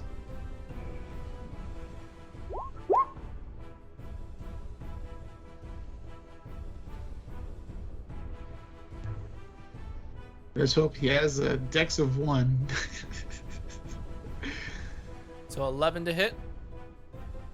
26 and then 11. Oh, 26 and then 11. Yeah, the Yeah. first one definitely hits. Doing force damage. 6. Oh, that's you from have the your spear. you have the banishing smite selected. Oh, So don't just unclick it. You're fine. But 6 points of damage on the first one. I want to banish him. Gotta use the spear for that. And let me double check. The second one does hit. He's not the most dexterous of these Leonin. Okay, so 5 damage. 11 total, baby. 11. Good job, brother. And kind of like slash and claw at the front, kind of giving these big gash marks across his chest, and he just kind of unfazed by it. Just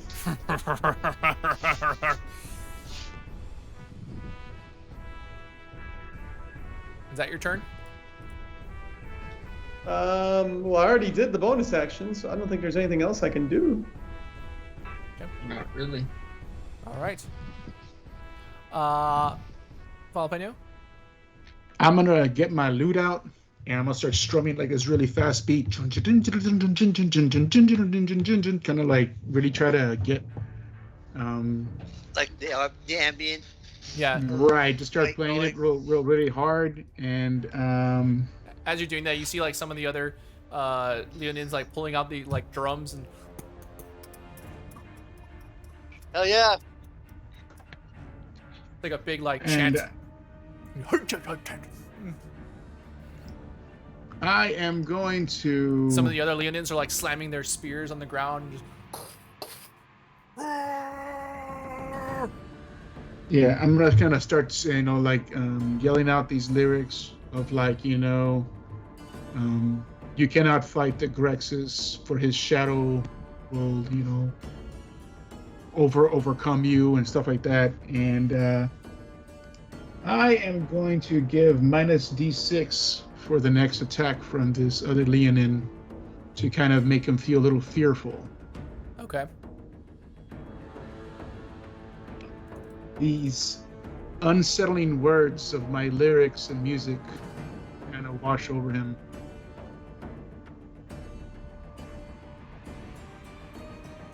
Okay. You notice as he gets set into like this stance, he seems to like kind of like bait or like feint one of these attacks at Grexus. And you see Grexus kind of like is unsure, and as he does that, he kind of swipes at another one. So his first strike doesn't get advantage as he does a feinting attack. Anything attack? What the heck? It's a maneuver. He expended a superiority dice.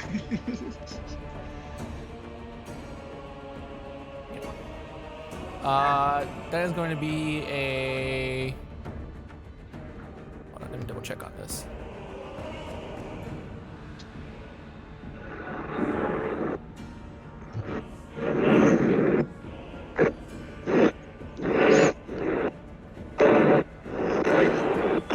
Yeah, that's a 26 to hit. Okay. That's it. Okay. So then you're going to take... Oh, Oh, -6? no, it's only for saving throws. Oh, for saving throws. That's all it's for. I just realized that. Okay. I should have used it on Grexus. Can I just remodify that to just for inspire Grexus then? Sure. Because I didn't know it was just for your saving throws. Because regular bardic inspiration is for everything, correct? Yeah. Yeah. Okay. It's just with your negative, it's just for savings. Yeah. So Grexus, that's 8 Which points of makes damage sense. on the first claw.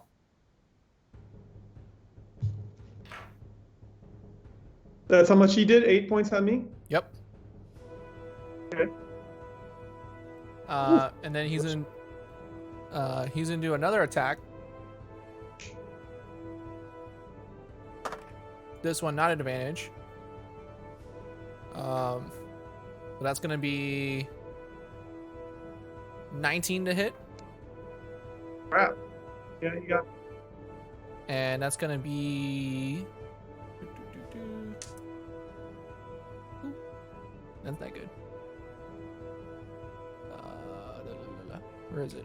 Sorry, I'm using like a weird character sheet here right now.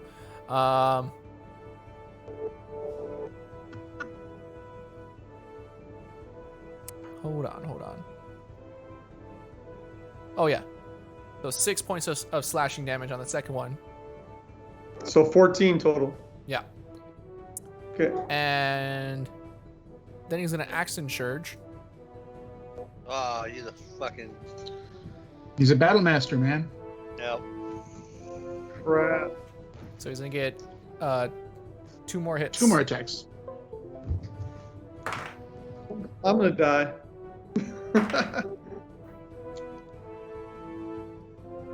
So that is a 15 on the first one That hits.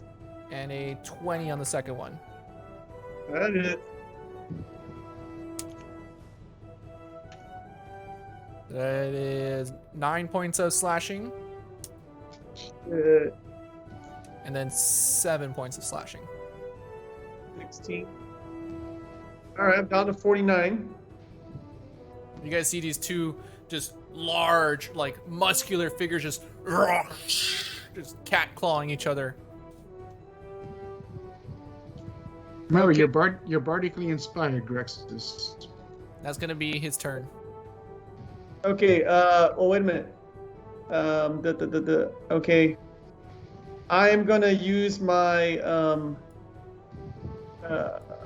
my unscarred resilience. Okay, so I can use my reaction to roll a d12 and then add your constitution modifier to the number rolled and reduce the damage by that total. Okay. Okay. So I will roll a d12. You got 9. Okay. And then my constitution modifier is it again? A 3. So 12 points back. Okay. So I'm at 61. Okay.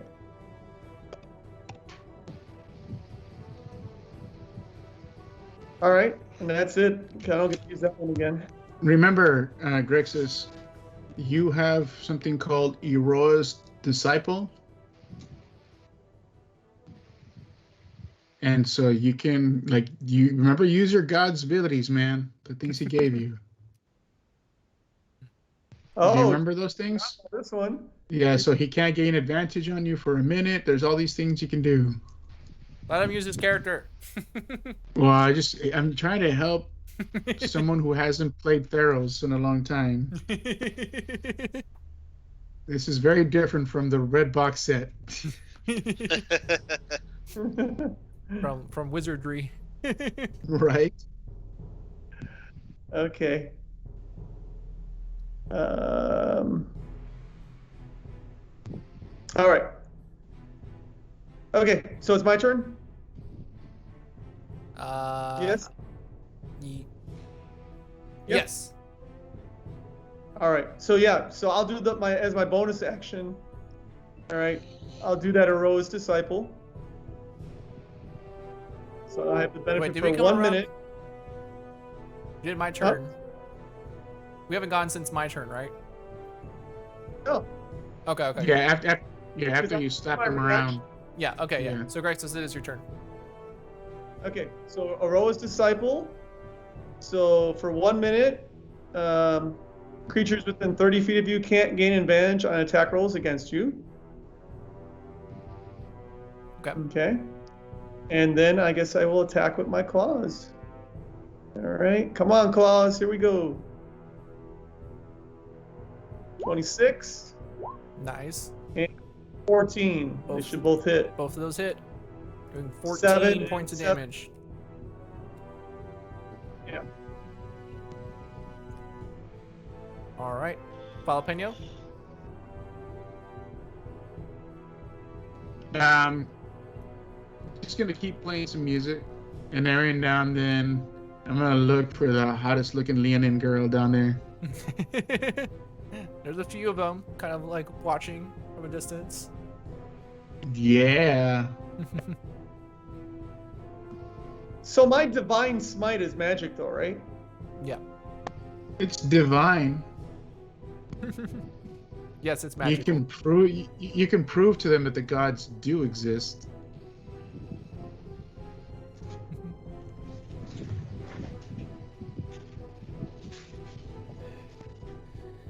All right. So that ends your turn, Falapeno? Yes. All right. It's going to be his turn. And he is going to use his Daunting Roar. Roar! At Grexus. So Grexus is going to make a Wisdom saving throw. Remember, you are bardically inspired, Grexus. Okay. Where is my wisdom saving throw? Top left of your character sheet. Yeah, I'm finding it. Okay, here we go. 19. 19. Unaffected. As you hold fast, just digging your claws into the dirt, unscared by this a little bit larger than you, Leonin, but you have no fear in his face as he screams at you. Kind of, you guys can hear the shouts and echoes reverberate off the walls around. Or not many walls, but there's a couple rocks and trees, and it's just The trees shake. yeah, the birds, kind of flock up into the air, flying away. That's his bonus action. On his action, he is gonna get 2 attacks. So let's see. First attack is gonna be not so great. It is going to be a 14 to hit. Got it.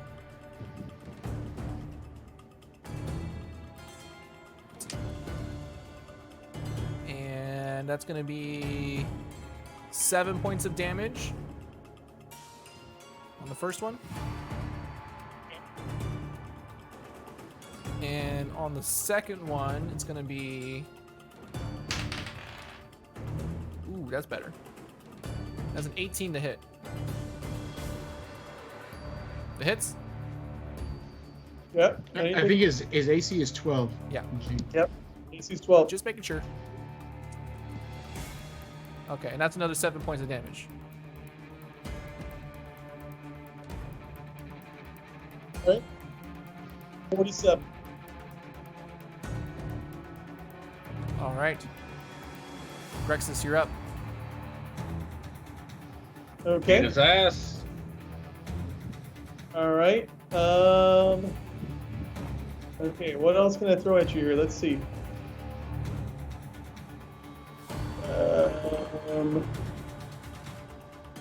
You just need to hit him real good at this point. Yeah, but I still have a bonus action I can throw, so let me...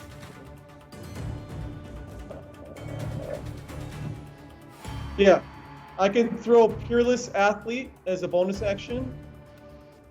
It augments my athleticism. So for the next 10 minutes, you have advantage on strength and dexterity checks. So I can carry, push, drag, and lift twice as much weight as normal. And the distance of your long and high jumps increases by 10 feet. Okay. So, Unfortunately, I don't think it affects damage, right? no. No. But it might come in handy. We'll see. It's a good little bonus action. Ooh. Ooh. Don't say anything. No, I won't, but I totally want to. What? Well, okay. If you want to say anything, you can say it on your turn in character.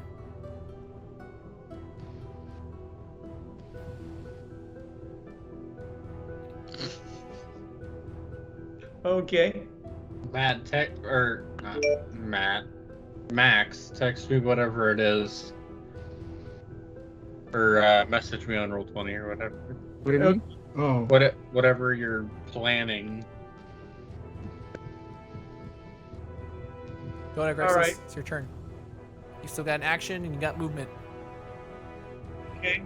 I want to grapple him. Okay. Go ahead and make a strength check. At advantage. Just strength. It's going to be an opposing strength check versus his strength. Ah, you're still inspired. Yep. You always forget to use them. I guess he hasn't needed to, right? So Grexus, Not yet. you first. Okay, here I go. Strength check. Mm-hmm.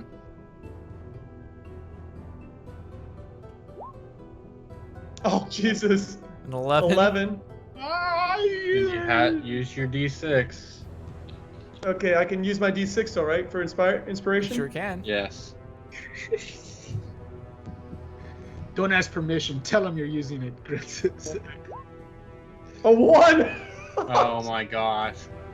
Dude, this is what happens when you serve Eros and you bring Heliod's spear, okay? And you sell your soul to the devil. This is what happens. All right, All right, let's I got see. 12. He's gonna roll a strength check. So let's see. This is. Oh man, I did it whisper. Hold on, I don't want to do it whisper for y'all. You can whisper. It's okay. I like your whispers. No. And it always does it like auto roll advantage. I don't want to do that. Venus toggle, whisper toggle, and auto roll damage and crit. There we go. All right, let's try this again.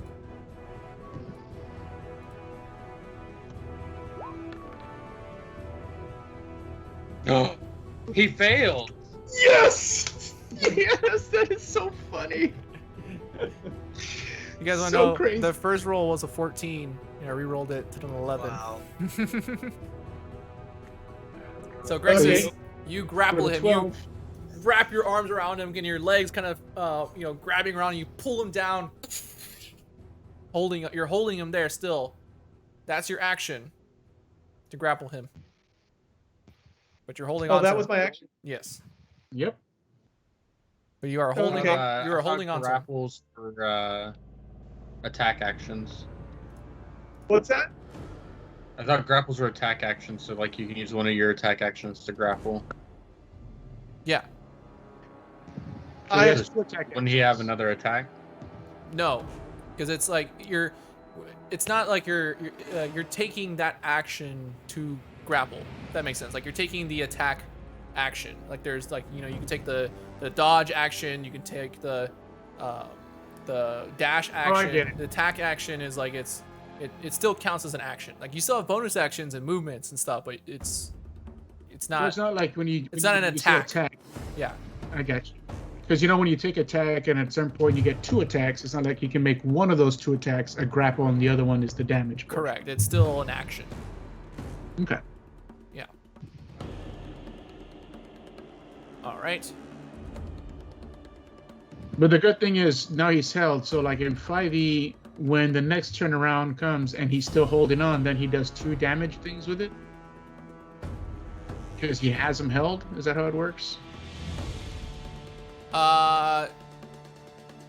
Technically, basically what happens is, so the grappled condition means that his speed becomes 0.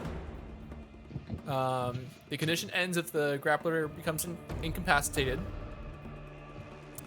Yeah, basically it's just that speed is 0. That's basically all it is for a grapple. Oh, really? So you can't damage with grapple anymore? No, what you can do is like if he was like what's it? Restrained. bite him? If he's restrained, then he would have a like attacks would be at advantage on him. But he's grappled, so it means he's holding him there, not moving. I would say, yeah, Oh, wow. It's totally different than what it used to be. yeah, It used to be able to crush him and so forth. You know what I mean? yeah. I would say we can figure out a way to like try to help it a little bit more and stuff. But like if he's wanting to like throw him down to the ground and stuff, that would be a different thing and all that. But for your action, that's it so far. Yes. I found I was looking for it because I thought I had read it somewhere, but this is off of Compendium from Combat for grappling, shoving, and there's another one that I can't remember, but they all count as like special attacks, special melee attacks.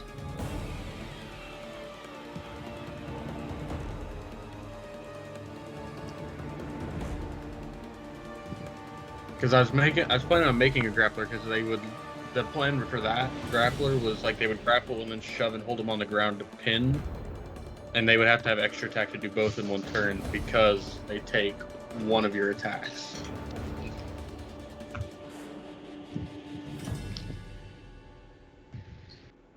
What's it looking like right now, Grexus? What am I at? 47, I think, or yeah, 40. Well, the good thing is if he's grappled, he can't attack you. He has to break from your grapple. Yeah. No, it still says you can use the attack action. If you're able to make multiple attacks with the attack action. Yeah, I guess you could. I would say, from the way it's worded here, you can make it a second attack afterwards. Oh, okay. So I can make a second attack. Yeah. Yeah, but it's an unarmed one. Yeah. I mean, it's unarmed Alright. anyways. Well, that's true. Yeah, That's true. because they're just beating each other to death. Fist to Oh. fist. I'm sorry. Yeah, you are at advantage. No, it's not an Oh. advantage. Oh, it's not? It's only advantage if No, you're for him restrained. to have yeah, he would have to pin him Gotcha. to get advantage. Okay, let me do it again.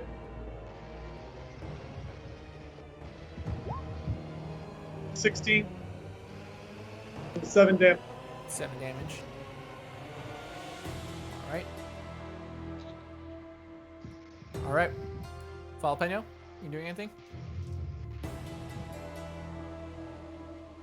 The action is picking up, so I'm gonna keep on strumming louder, kind of going Grexus, Grexus, and getting the crowd to sing it so that the whole crowd can inspire him Okay. and bardically inspire him. Alright. He is going to use his action to try to break free.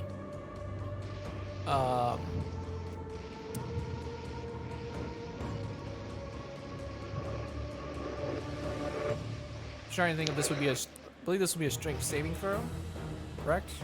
Yes. Yeah. Strength, yeah. So Grexus, roll another strength check. Yeah, I'm gonna roll this would be an advantage for you because you still have that advantage. Oh, it's at advantage? Yeah, because it's 10 minutes. Advantage, strength. 23. 23. Come on, Schwartz. You're also inspired, Grexus. Remember that. Actually, wait a minute. Hold on a second. You know what? Hold on. I'm higher than that. Because of my aura of protection. Does that Right? apply to you? Yeah. Whenever you or a friendly creature with intent must make a saving throw. No. I'm making. Well, the it's already saving throw. added into your. Yeah, and Yeah, then, he's making a saving throw, but yours is already added into your stuff. Grexus on your sheet. Okay. yeah, Never mind. yeah. Your sheet automatically updates with all those new auras. Okay.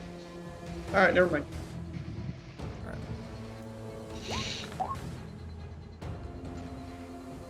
14. Yeah, baby. He fails. All right. Yes. You're gonna hug him into submission, baby. Remember to whisper, "I love you, Daddy." Or is it your dad or is it your brother, Grexus? Who is it? This guy? Yeah. Oh, I don't know who he is. I don't think he's related to me, is he? Is he related to me? I Kevin? think he is, because he's mad because you killed your mom. Yeah, maybe he wanted to date her. I don't know. Kevin, did you clarify that? He's not necessarily related to you. You're probably part of the same pride, but you guys are more like cousins, like distant, go. like second cousins. Hey, Primo. Really? Just do the Nacho Libre. Go to sleep. Go to sleep. Just I can't slam him down to the ground or anything, or no? If you want to make another strength check. But does that release the grapple or no? No, No. it's part of the grapple. You're like extending the grapple almost.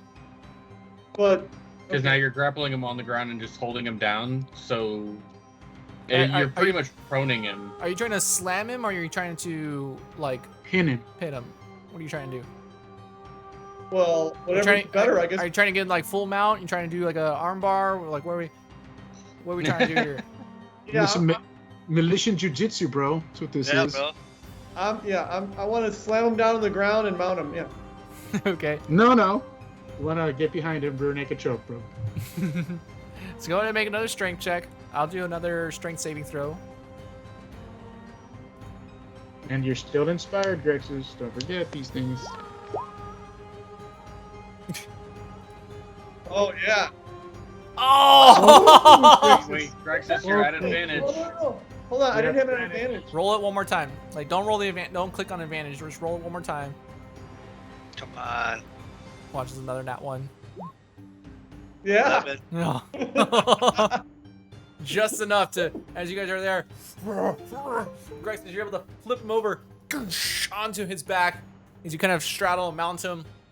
I would say he's not necessarily restrained yet, but he is prone. So you So he's not grappled anymore? He is grappled, but he's not. I'm saying he's Yeah. not restrained. This is the fun part of this post because now he's proned and he's grappled.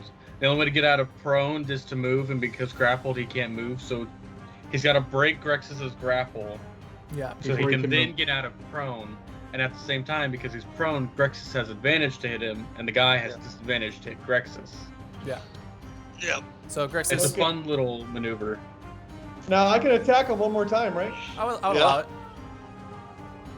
And you had have advantage, Grexus. because And you're at he's prone. advantage. Yeah, you're Doesn't advantage. it auto crit if it hits? Yeah, because he's prone now. Yeah, he's Oh. prone, so auto crits. No, it doesn't auto crit unless No, he's no. incapacitated. Yeah. Oh, okay. 23. 23. Should have auto 23. crit. 6 points of damage. All right, I knew what it not yet. was. Yeah, just from the ground, he's gonna try to attack you. This is gonna be a disadvantage. It doesn't really matter when it's like DC 12, dude. No shit. Yeah. He has to roll like lower than a 4, I think. But he Yeah. can attack me? I thought he was grappled. Yeah, bro. No, he can. He can attack you. It's just a disadvantage because he's on the ground. Yeah. Yeah, that's right. Just at this next turn, grapple him again. Well, no, he's still grappled. Restrain him again, or what is it now? Well, no, like he's in the premium spot at this point. Well, like He's before, grappled and prone. So this is Restraint- about the best you Restraint get. would just give him disadvantage on the attacks, but he already has disadvantage, so it wouldn't change much. what I'm saying before, when he just had him grappled, he didn't have advantage on attacks, but the other guy could not attack him. No, he could. You know what I mean? He could attack He him. could. He was just choosing to try and break. Oh, Yeah. okay. Yeah, that's gonna hit with like a 8 or 19 to hit on the first one. That's with the disadvantage. That's gonna be, ooh, this is a good roll. This is 9 points of slashing damage.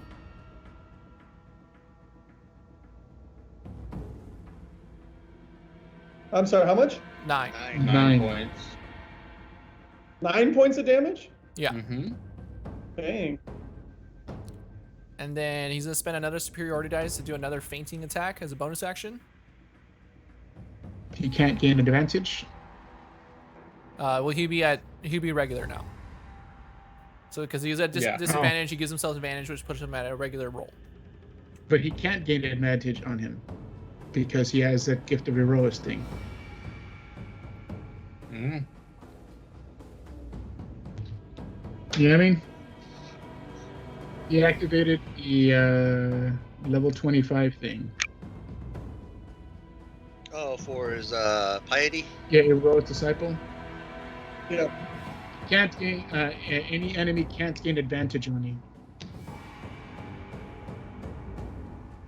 I would still say just because it's canceling out that it would allow it. Like it's not giving him advantage. If that makes sense. Yeah, makes As sense. long as it makes sense to you, DM. Let's see.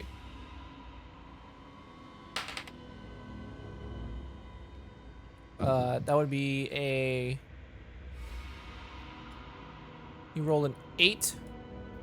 Yeah, it hit. Yeah. Yeah. It's like a 15, no? 16. 8 plus 8. So that means he's got to roll a 3 or lower. Is the only way he misses, dude. That sucks. Unarmored combat, man. So this is gonna be a. Oh, that's another 9 points of slashing damage. Grixis, what are you at? 29. Not good, Grexy. I wonder what he's at. He's He much seems higher. hurt. He seems hurt. They, Seems hurt. from like the looks at them, they look pretty similar to each other. In as far as wounds go. Come on, Schwartz. Can I lay on hands? Can I do that on myself or no? That's magic, though. Oh, is it? Mm-hmm. Oh. I mean, can you? Yeah. Should you? No. Not really. Okay. All right. Now, can I attack twice then, or because I'm grappling him, or just once? You attack twice at advantage. Twice at advantage. Okay. But it's like, I mean, your hit was 11 to hit, so I don't know how much advantage is really gonna help with this. I would Unless say- you crit. I would say, because you're like actively grappling him still, you could take one attack, or you can choose to not grapple. He'll still be prone, so he'll still get the advantage, but you'll get 2 attacks instead of the 1. Well, So I can it's- take the 2. Because it's either like grapple him and make him hold still, and then get 1 attack, or stop grappling like you're still on top of him, like he's still prone, and you get 2 attacks. If that makes sense. Because you gotta Right. hold the grapple on him. Because he's gonna attack me twice. So if I'm just attacking him once and he's attacking me twice, then I'm gonna be losing. Right, guys? Yeah, man, I'm with you. So I'll attack him twice then. Okay, he's Because prone. technically, jiu-jitsu, a grapple is the attack, so that's why it's. Yeah. All right. 16. Yeah, well, higher than 5 for damage, Grexis. Come on. Oh, Jesus. You're bardically inspired, Grexis. Okay. All right, I guess I'll try the bardically inspired then. All Dude, right, that's 2 1s. That's crazy. what is it, a D6? D6. Yeah. You gotta get a 3 or higher, bro. Won't tell him what he's got to get because then he's not going to get it. Hey! 8 points of damage, so total 13 points of damage. I don't want to do this. Not yet. There you go. He's looking pretty hurt though. Grexis is like grabbing his hands and slapping him, saying, "What are you doing to yourself? What are you doing this to yourself?" Yeah, Get stop off. hitting yourself. Stop hitting.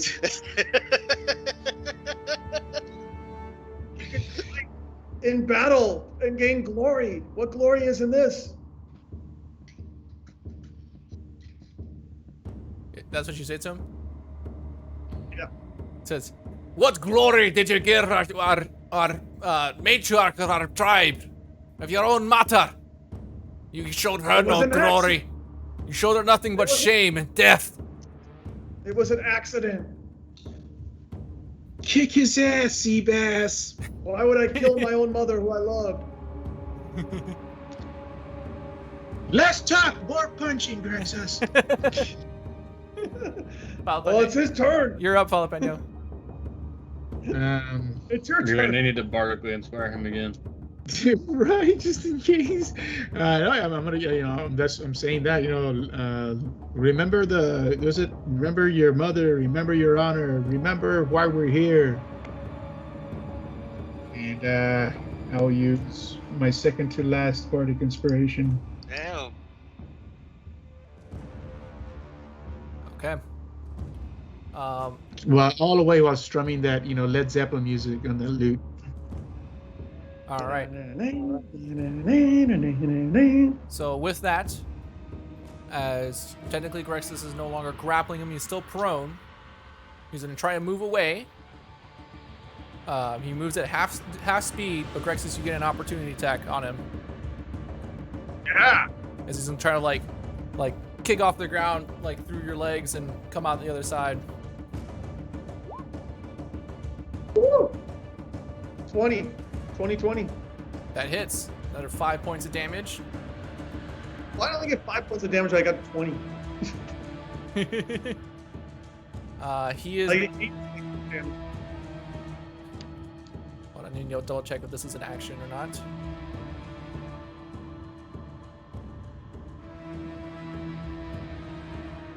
Oh no, this is a bonus action. Great. Awesome. He is going to use his bonus action for a second wind. Yep. As you Gotta love them fighters, baby. Yep. Let me get my D10. There's a second wind. And he's going to get a unknown amount of hit points back. Oh, jeez. What do you mean? You don't know how much he healed. Oh, he's healing? He's fucking healing? Yeah, but it's not magical. What is he using? His Second win. And fighters. And Sounds like a bitch to me. and then for his action, he's gonna take the dodge action. Oh, makes your attack at a disadvantage. Or he has an advantage, right? What is that? No, it's disadvantage. Yeah. All right. With that, Grexus, you're up. All right, I'm gonna grapple him again. Yes. Just grapple him and just keep headbutting his ass like, go. Or what you need to do is be like Iron Man versus Hulk when he's in the Hulk Buster armor. Go to sleep, go to sleep, go to sleep, go to sleep. Like, just pummel his face in. Okay, what do I roll? Well, it would be a strength check at advantage, but because you're at disadvantage in this thing with the dodge attack, it's just regular straight up, or what, DM? That's what I'm trying to figure out right now. I think that's how it would be. It says any attack roll made against you is a disadvantage. You can see the attacker and you make a dexterity saving roll. You lose this benefit if you're incapacitated or if your speed drops to 0.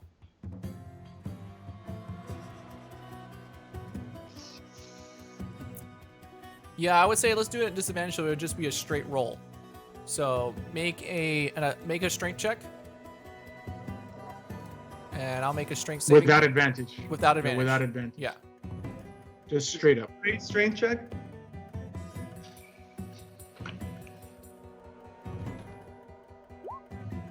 Oh, jeez.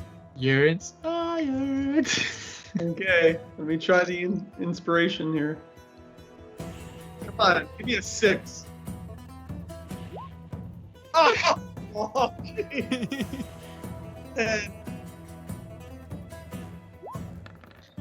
Oh, Grexus is not your name, bro. Oh, what the fuck? He rolled a How 10. does that... He rolled 10. Well, he technically has a higher strength score, so he wins because he has a +5. Grexus does? No, the other guy does. oh, man. Okay. So the grapple doesn't go through. It's considered a miss. And with that, he's going to spend his last superiority dice to repost. So he gets one attack against you because you missed an attack on him. Yeah, I get a second check. You do get a second attack After this. after this reaction. Oh, It's a special thing he can do as a fighter. Yeah, that's definitely gonna hit. You rolled a 20 something. all right, how much damage? Damage is gonna be a 7 to hit, or 7 damage. Hey, 22. Okay, and then I'm gonna attack my second attack now. All right, Right? you should be up. And at this point, you start seeing the tables. The rest of y'all, it's like they were pretty even. You start seeing that this other Leonin seems to be a little bit, have a little bit more of the advantage now, like and not as hurt as Grexis is. Okay, is this attack normal or at advantage? This would be normal. All right. Like your strength checks still have advantage, but your attack roll is normal. Okay.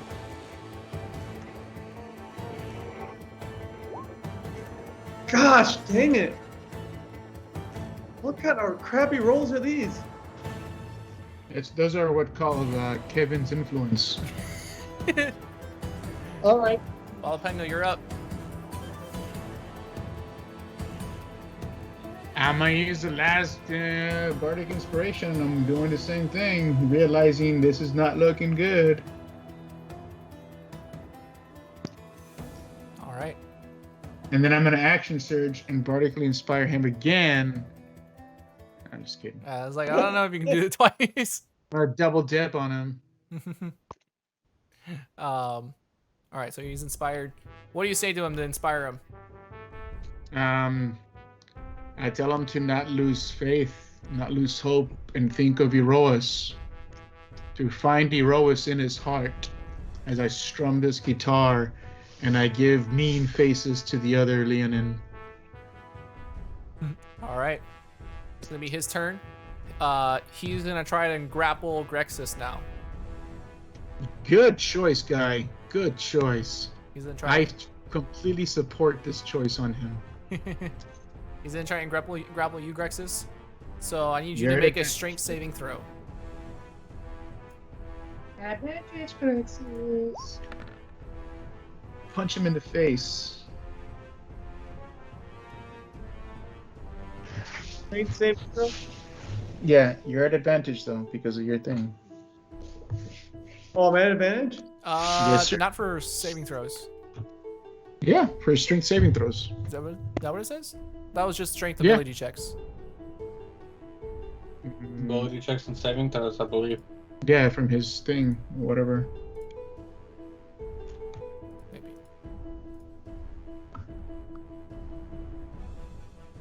Okay, so I don't have access to the sheet, so. I'm going to check her now. what are we talking about? The Your Erois disciple. no, yeah, the Erois is. Hero's disciple is where he can't Oh, get sorry. advantage. He had something else that something pure athlete that his paladin thing gets. Oh, yeah. Purely, That one give him that's his advantage. his Athletic something. his oath. Pure athlete. I think it's Peerless pure athlete. Peerless athlete. Peerless athlete. Yeah, no, it's only strength, athletics, or strength and dexterity checks, not saving throws. Oh yeah. Well, that sucks. Yeah, because doing barbarians this- barbarians are the ones that get advantage on saving throws with their rage and stuff. All right. So anyway, so strength saving throw. Standard. You're still inspired. Okay, wait. What am I rolling again? I'm Just sorry. make a strength saving throw. Yeah. Normal.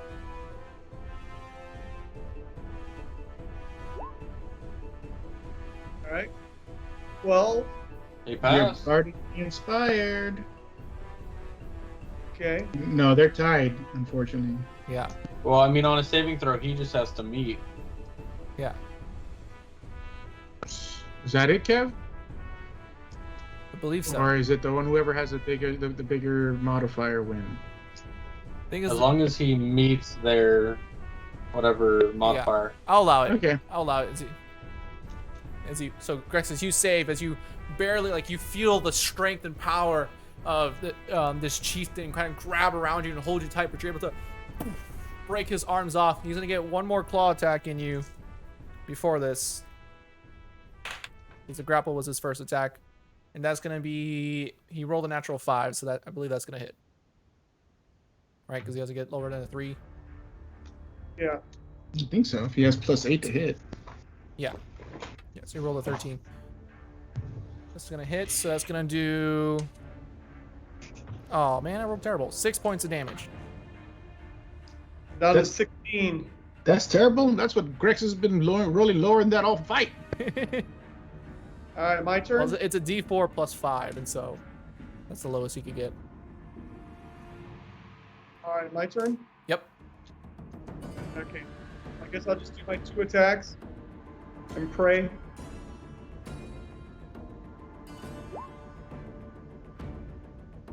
All right. 20 is gonna hit definitely with 7 points of damage. And 17 with 5 damage. Both of them hit. 12 points 12 of damage. He's looking rough. Think you're muted, Jesse. Okay. Sorry. All you have to do is make it through like one turn almost. Come on. Come on. Follow Penny, Like, you're up. connect. I am going to attempt to Pull out the scroll, cast healing word. use Like- performance to distract him. Okay. By like singing some lyrics about a blackbird. Is it Flint Claw? Flint Claw, yeah. Flint Claw. Yeah, a Flint black Claw. Flint Claw. It was the embarrassment of the pride kind of thing. You know what I mean? Mhm. If that's possible, and Sure, make a performance check. 22 performance. All right. I'll say, for the purposes of this, he does get distracted, so he'll have disadvantage on his first attack. Nice. That's all we need. Just stay up. And disadvantage, if he rolls less than a 3 is what we needed. 3 or less. It's like we're trying to pull everything up, but I mean, that's Not really. It's like, statistically speaking, It's hard.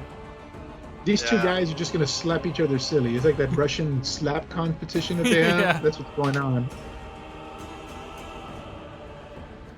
Rolled a natural 1 on the first one. yeah! That's funny. That's funny. That's fucking funny. All right. That Here, is funny. You called him smelly, and he looked at you and said, "Fuck you." here comes the And then second you're one. gonna catch a right hook. That's a 10, so that's going to be like an 18 to hit total. So he misses the first one, and the second one just slashes down on Grexus, 35 damage. doing Don't say that. 7 points of damage. Oh man, I'm down to 9. 9. Nice. 9. Nice. All right. Grexus, my you're up. attack twice. He's pretty rough. Come on, baby. Pew, pew. You're still bardically inspired. 22. That hits. Not that you'll need it. Not that you'll need it. Oh! Both of them 5 hit. damage. 13. 13 damage. How do you want to do this? Yeah! Took long enough. Took fucking long enough. He Would've had- been faster if you used the damn He had spear. 13 hit points left, y'all. He had exactly 13 hit points left. Damn. It's good. So how do you want to All right. finish this chieftain? Do I have to kill him? No, It's up to you're you. knocking him down. You're gonna knock his ass out. You see everyone kind of chanting.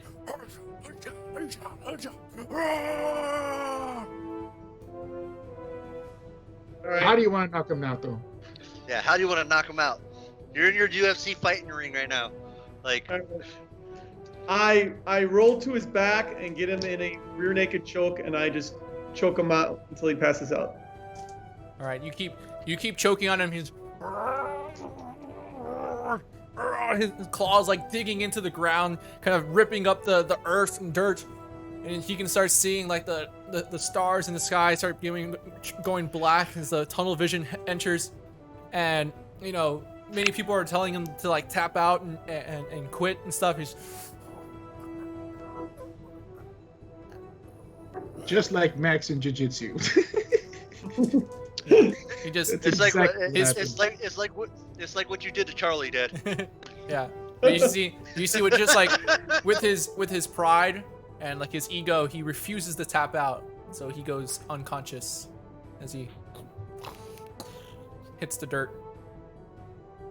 And right there at that point is the final strum on the lute. Drum. Yeah. The drums is still going.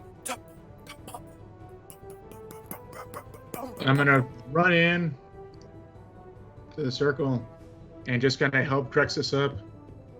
You know, pick up his hands like this. Yeah, Grexus is just all bleeding and like, scratches all over him. And I'm gonna, instead of yelling Grexus, I'm gonna be yelling Flint Claw, like kind of like honor the pride as opposed to just honor the man. Make another performance check. Oh, come on. No natural ones, please. Oh! 31, a crit. All he said is no ones.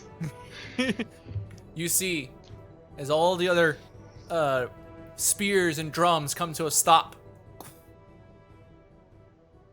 and go silent. And I'm like, oh shit. Everyone's staring.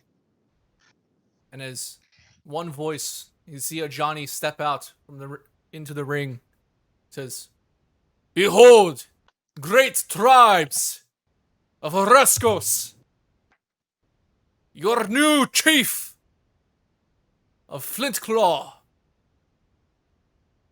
Flintclaw. As you see all of them begin to get onto their hands and knees, hands out in front of them, and begin bowing towards Grexus. I take up steps back, and I too fall to my knees and bow in front of Grexus and put my hands out. Yeah, and I'm kind of like just like I look up at him. Say something. I'm almost like half drunk because I'm so exhausted from the battle, and I'm just like, we go to war! Roar! And immediately the plains of Oreskos erupt in roars and cheers as the shouts of hundreds and hundreds of Leonin roar into the distance, shaking the grass and the trees as birds and other large manticore-like creatures fly, scared from the sounds of the war of the Leonin prides. And that is where we'll end our session tonight. What an ending, bro. What an ending. Badass. That was badass. I would have done like a fly. I would have done like a flying knee, like. But y'all were on the floor already, so I was like, I understand you choking him out, like. Man, just the best words to say. He's a warrior. I want him to still be able to fight. I'm just saying, dude. That's the best thing to say. Like when I say something, we go to war. I was like, oh yeah, that's perfect. Yeah. That's good. That was good. That was good. So, with that, thank you everybody for joining us tonight. We had a kind of a hectic game. We're all a little tired. But before we sign off, if you guys want to help level up, no. If you guys want to help support this stream even more, there is a link down below. Make sure you guys go check it out. It helps support us, getting us. And also, if you're new, you guys go ahead and follow us on Twitch. We're trying to get to that 50 follower mark on Twitch to get affiliate status. That's all we really need. Also, make sure you guys check out the I Call Him book trilogy by our very own Scott W. Kemak over on Amazon, as well as his new short story over on what was it called? Well, it's on Amazon also, but Kindle Vella. Kindle Vella. Yeah, don't fear the. Was it? Don't fear more than the virus. Fear more than the virus. So go ahead and check that out. Other than that, make sure you guys subscribe to our YouTube channel, where you guys can go watch all of our previous episodes and catch up to all the craziness that's been going on. But we thank you all for your support that's been there from the very beginning. Next episode marks episode 30 as we draw closer. And who knows, we might draw a tile.